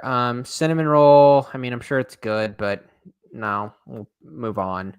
They've got fun flavors there. But where's Chet? Yeah, our boy Oxalent cornbread sliders. Yo, you like the cornbread, huh? I knew he was. It's not. Now, like, I wish it was a different bun preference, but I do like oxtail. So, all right, let's. Okay, yeah. So Blake's joining Chet Holmgren here. Prepare yourself for a new extraordinary. I know, I like it too. It's really good. Extraordinary dish. Why are all these puns? Honestly, I hate it. Oxalent cornbread sliders. Savory beef oxtails are slowly simmered for hours until rich, juicy, and fall off the bone tender. They are then piled high onto Southern Charm cornbread layered with smoky collard green slaw, melted smoked Gouda, and spicy mayo just for the right kick. My one note. Smash. I don't think I've ever wanted my cornbread to taste like SoCo. It's Southern Charm, not Southern Comfort. Yeah. Oh, well, shoot. Never mind. Bobby's brain went to Why would there be SoCo on the notes? It's been a long day, folks. I was thinking they made SoCo cornbread. I'm like, that's disgusting. Okay. A Pop Rocks margarita. We already kind of talked about that. Rodeo Roper pretzel. That looks like a really sad pretzel. It But just it looks kinda like looks a nice. burnt pretzel. It looks pretty good to me. I think. I know. Once you zoom in, it gets better. From the outside, it doesn't look as good. Saddle up for a smoky stack with Stifler's Rodeo Lounge Rodeo Roper pretzel. Twisted to perfection and drizzled in rich, tangy barbecue sauce. It's a rodeo-inspired bite that ropes in bold flavor with every chew. So, like, you get barbecue sauce on it, and then looks like that's like the seasoning of it. It's gonna kind of have like some Southwest seasoning on it. Like a caramelized crust of barbecue sauce. It does I'm not alarm the me most that excited about it. it's twisted to perfection, but not cooked to perfection. I'm not a big Ty barbecue is sauce so guy, nervous so I'm about kinda food poisoning. No, I'm not nervous about food poisoning with a pretzel. I just like how many things like Bobby's going to be twisting his dog to perfection in the morning, and then you're going to come out and twist your rope pretzel. Oh my god. I do forget that about Bobby, that he hates barbecue sauce. It's wild to me. It's just not my thing. Yeah. So some bacon jam items, bacon jam cannoli, and then a bacon jam Wagyu slider. I do love bacon jam. Smash on that On a cannoli, I would have to try it because I like bacon jam that much. Yeah, I like the sweet and the savory. That's a good touch. I'm not hitting Wagyu- bacon It jam seems Wagyu very sliders. fair. Mouth is watering, isn't it? Mm. These bold little burgers pack a big punch. Perfect for any hungry cowboy or cowgirl at the fair. You can find it at maybe- Russo's Fat Bacon. Okay, he's starting to get me back into it now. Store Fat Bacon. It's incredible. Key lime pie is the goated of all desserts. So in on this, Russell's key lime pie bombs. Russell's key lime pie bombs start with a homemade key lime pie mixed with extra graham cracker crust in and crushed vanilla wafers in, rolled into bite-sized pieces. They're hand-dipped in top-ranked pancake batter, fried golden in the top with chantilly cream, powdered sugar, and sugar-coated lime jelly candy. Yes. Thank you. Yes. I'm so into key lime pie. Yep. Yeah, Very good sounds take, amazing Jameson. to me. I'm in. Sounds very refreshing at the hot fair. Like post game, very refreshing. Yep. Looks like Fernie has got themselves another cooler drink. It looks like it's Berrylicious this year. We can move on from that. What the hell is Swirly Pearls? Beat the summer sizzle That's with what- the ultimate that's what indulgence. Bobby hits Swirly his Pearls. corn dog with. A rich swirl of velvety soft serve ice cream crowned atop creamy milk tea. Oh my god. Topped with sweetened caramelized soft chewy boba pearls. And so this is just boba. It's boba tea. It's boba Okay. tea. I hate This boba sounds tea. awful. I in the hate it heat. too. I don't like it in those. I'm not. I know that some people will really come after me for this. I hate the pearls. I hate them. I hate them. I hate They the make taste my of them. teeth feel weird. I hate when it shoots in the back of your mouth, like Yes. just randomly. Pause. It That's just- getting clipped. That's getting I hate it. I hate it so much. Yeah. Oh Pass. my god. I'm just not a boba tea guy. Texamizzou, looks like it's a tiramisu Texas style. They put some wafer cookies on it. It sounds awesome. Yeah. Find it I at mean, Italy. Why do they have an Yeah. Italy in the? They have an Yeah, Italy there's at an the Italy. fair. Yeah, it's traditionally kind of, where you said like all the basic fair stuff is right in front of the Cotton Bowl, right there, like that long line of stands. It's in there somewhere. yeah. Ooh. Yeah. The hell's a polar bear doing in Arlington, Texas? Jameson, Makes here's sense. one for you. Pay attention to the very end of the Texas water description. Something that Okay, you have I'll called read it. for. Texas water transforms your drink into a tropical delight. The natural flavors will transform any spring water, sparkling water, or pale ale into a pineapple or lime refresher. Just one sip is all it takes to bring you closer to paradise. Try it with a Topo Chico or a craft pale ale. Develop locally with the state fair in mind. Come taste the magic. We have our first drink that pairs with a drink. Thank can you. Find it at Vandelay Industries. So you got to buy 2 things. That could be really expensive. That's Well, maybe- disappointing. No, Maybe, I think but it- no, you I think mix it they with it. make. Yeah, they make Oh. it's like they dress up the beer with. Aha, I get it. I don't know. That's a That makes pass sense. for me. I'm not into that. It's doing too much. The Texan This one. crepe, Ooh, I big love this. flavor, bold attitude. It's like a car commercial. Tender smoked brisket wrapped in a cone-shaped savory crepe, loaded with onions, tomato, arugula, and melted cheese. Served with a smoky sriracha mayo Ooh. and punchy chimichurri sauce on the side. The Texas smoked brisket crepe is sure to knock your cowboy boots off. Saddle up. It's time to dig in the Texas way. I love I'm that. in. I'm so Yeah, in. that sounds. You know, when you get it, it's going to be like a tiny bit of brisket and like all arugula, but I love it. I yeah, like that. hidden, too. it's very hidden gem eatable. contender. Hidden gem contender for sure. I agree. I agree. Graduated orange, little Hasbulla guy. And it's like you can carry it around easy. It comes with a little cone right there.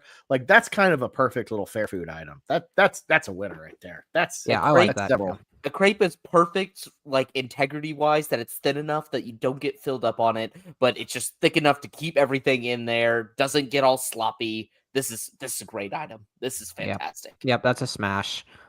Ube rice cream crunch. I'm just not a big ube guy. What is ube?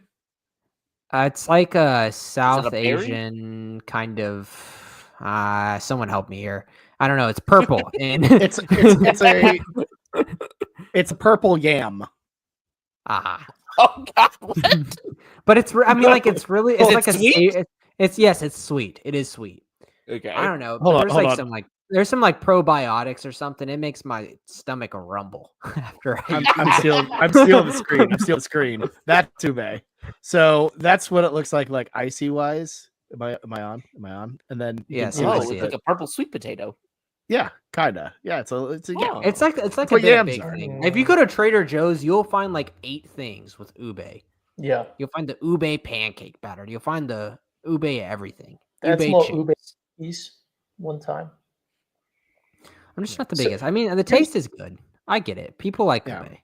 Let's keep scooting.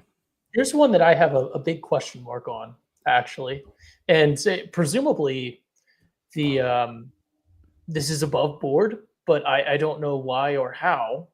But I've checked this, I've verified this, and Crunchwrap Supreme is a registered trademark of Taco Bell, and the vegan Crunchwrap Supreme is not being sold by Taco Bell. So curious, but I'm sure they would have caught it by now. So it must be above board. Yeah. I don't know. We don't need to talk about it too much. How many vegan listeners do we think we have? Probably not many. Yeah, Let's move on yeah, to our next one. So yeah, we'll I move mean, on because I want to talk on this because what on earth is this is what it's called. And I said it first, what on earth is this? So what on earth is this? A UFO shaped smash burger has landed atop a cloud of crispy ranch onion rings at the State Fair of Texas, inviting fairgoers on a flavor packed adventure. The cosmic creation features a juicy smashed beef patty, tender chicken, and steak, and colorful vegetables, all nestled in a buttery bun. It's topped with mustard, provolone, and zesty chipotle mayo for an irresistible burst of flavor. Seasoned with fiery green chili, every bite delivers a bold, explosive kick, especially when you inject it with the mystery sauce. The mysterious sauce. Wait, I have a question. Especially when you inject it with the mysterious sauce. Okay. I'm That gonna is, zoom by in the on way, mysterious that is, sauce by the here soon. way, in a syringe. Truly out of this world, fairgoers are asking, what on earth is this? Me too. It's the greatest burger in the galaxy, an unforgettable invasion of your taste buds. There are two syringes in there with this white, creamy, mysterious sauce into the smash burger. How many?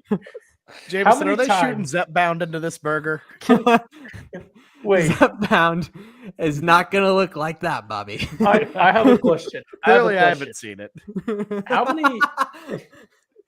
If you have on a severe scale of- obstructive sleep apnea, you will be covered by it. Just FYI for all those out there. Nice. I need to know, Jameson. I guess I'll ask you first since you have brought this up. But how many times are you injecting your mystery sauce into those buns? I think I might just like inject them all right at the beginning and just see what happens. You might get too excited.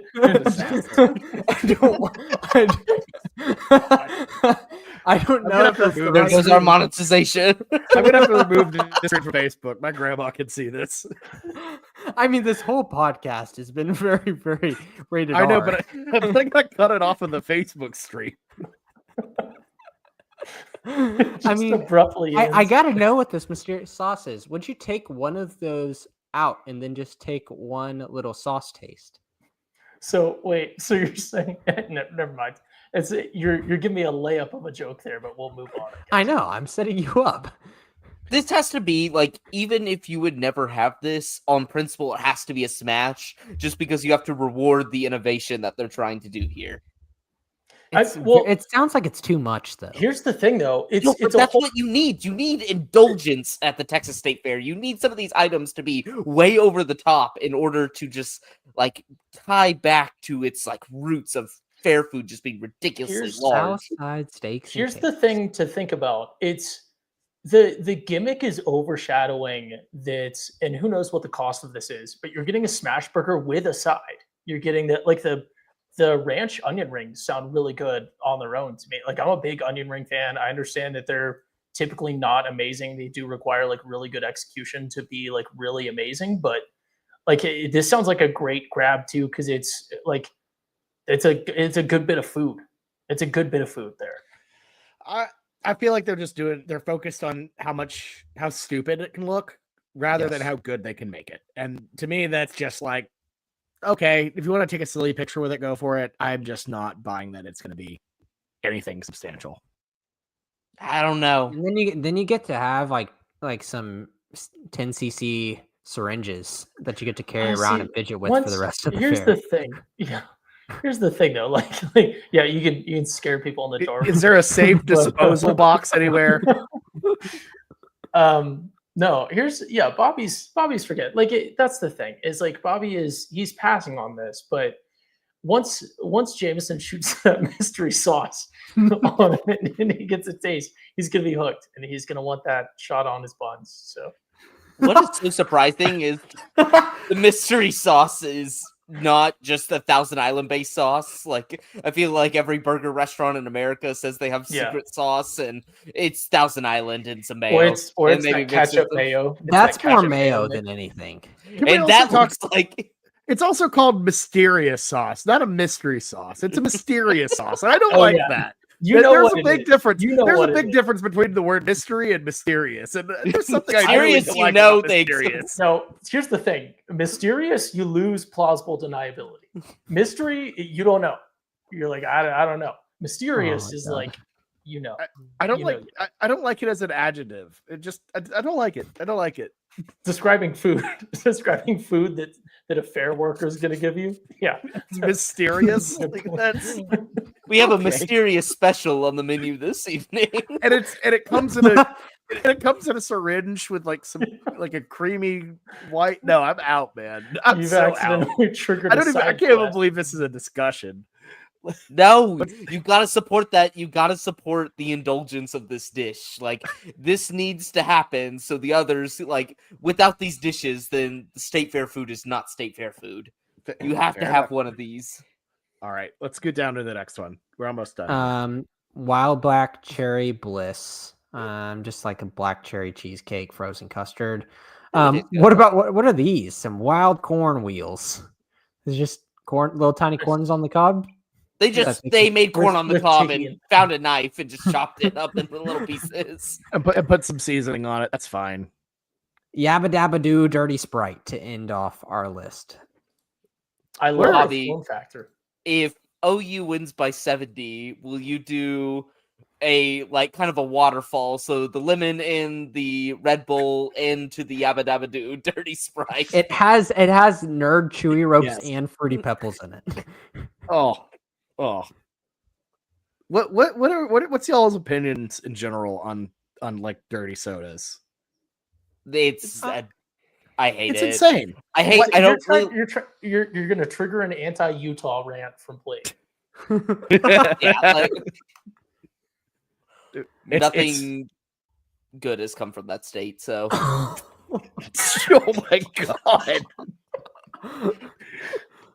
All right. That's the end of the list. I think we went through a lot of these new food items. We kind of skimmed over some of the other ones on the finalist list, which is okay. But I think in summary, if we had to pick one thing that sticks in your mind that you are for sure wanting to get, what is it? What is the winner in terms of a savory dish, like a meal dish? Because we really like the deep fried deli tacos. We really like that. But are we pumping up one of the other dishes like our El Cono Loco instead? No, definitely not the El Cono Loco. I like the crepe. The Crunch Wrap Calzone? The crepe's up crepe? there. So which one's number one? I still think the deli tacos would be my Yes. number one. The deli tacos are number one. I'd go as far as And a churro cheesecake jalapeno popper for a little bit of sweet and savory. Yeah, what category would we put that in? I'd say it's sweet. sweet. Yeah. So I sweet. think It's a churro. that's our sweet and savory right there then. Yeah, I think that's my answer. And then obviously Bobby's going to dome a candy lemon sour face, which I am so excited about, boys. Yes, look at this I am. one more time. This is like we needed it. So we didn't get to mention the Fruity Pebble Pickle pretty much this whole podcast because something filled our soul with this, and it's this lemon. Just taking a lemon.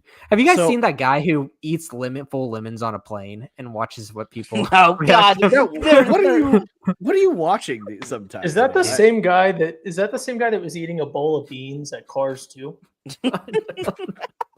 Huh? I don't know. My I can't algorithm say is what happens closest after to that on the Ty. pod.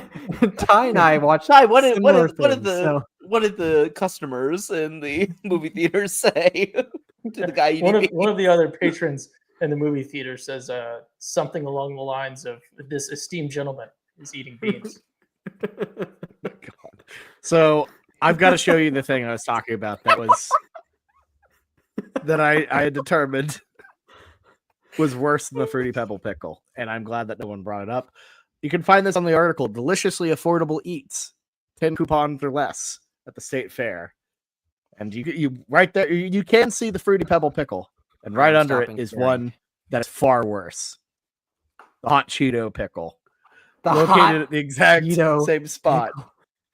Now, y'all know I hate pickles. I also hate Cheetos. So this would be... So I'm glad nobody stumbled onto this and brought it up first. That is the most despicable thing I've ever heard. And I'm glad I don't have to dome it for any reason whatsoever. I kind of like that. I'd do it. I think the Hot Cheeto one works better than the Fruity Pebble. Yeah, Fruity Pebble Pickle is just because there's a freaking fruit by the foot or a fruit roll up or whatever on it. Hot Cheeto masks the flavor much more, I feel like. But also Hot Cheetos aren't meant to be wet. Like the pickle will inevitably make the Hot Cheetos wet. Like Fruity Pebbles are meant to be wet because they're cereal. But you're gonna have these soggy Hot Cheetos. Yes. No. Like, it's gonna be awful. The Fruity Pebble Pickle had an occlusive barrier between the Fruity Pebbles and the pickle. Yeah, I would argue that Hot Cheetos stand up to water better than Fruity Pebbles. Every time I've had Fruity Pebbles and milk, those things are soggy within 0.1 seconds of the milk touching that bowl. How often have you had Fruity Pebbles? It's been a while. Blake is admitting on the pod to being one of those people that has little rainbow hats with a propeller on top as he eats his little Fruity Pebbles every morning. His little lollipop. I hate sugary cereals so much. My favorite one's Raisin Bran Crunch. I love that cereal so much. The sugariest I'll go is like frosted mini wheats, I guess. Or like the lightly frosted ones. I don't know. I think that's where we've hit the end of the podcast. We've almost been talking 2 hours about the state fair. But that's what Blake had a wild take about cornbread. Like that needs to That be is not. on. Rank the breads, Ty. Rank the breads, and Saying- where's cornbread? Right? I don't like breads. cornbread. Is Rank one the thing. breads. Being like, I don't like cornbread. That's one thing. That's fine. Saying that you hate cornbread is wild. I will say the one thing I can say in your defense. One time when I was little, we went to we didn't stay there because we stayed at one of the nicer ones, but we went to the Wilderness Lodge at Disney, and there was like one of those restaurants in the bottom where they're like kind of mean to you, but I didn't know that because I was little. And the waitress asked, would you like cornbread or garlic bread? Easy. I'm taking the garlic bread all day. And then I said garlic bread, and then she laughed at me and said, we don't have garlic bread here. And I was like, why'd you ask? I would have smacked her. It's your job. That's your job to tell me what you have. Yeah. That would have made me irate. Yeah. Just She little is baby lucky boy that Blake. I did not have my self-defense monkey. Cornbread's in the same by conversation as Texas like a Coach Jeff biscuit. Banks. Yeah, it's like a No, but no, no, oh god, no, no, but like- oh, Jameson, not like a flaky idiot, biscuit, you but like one of idiot. the little crunchy ones. It's like a muffin. It's What? like, It's like a I'm same saying, British like, biscuit. like you. No, what I'm saying is you can't say like I'm comparing cornbread to ciabatta and like that kind of stuff. You know, can. like I can do those No, it's a rankings. We can different have kind. a It's a bread different tier category. list episode if you Oh, like. We can- no. When have you ever We'll made a break down- sandwich with cornbread? They Exactly. There's literally It's an not the item. There's- same. What?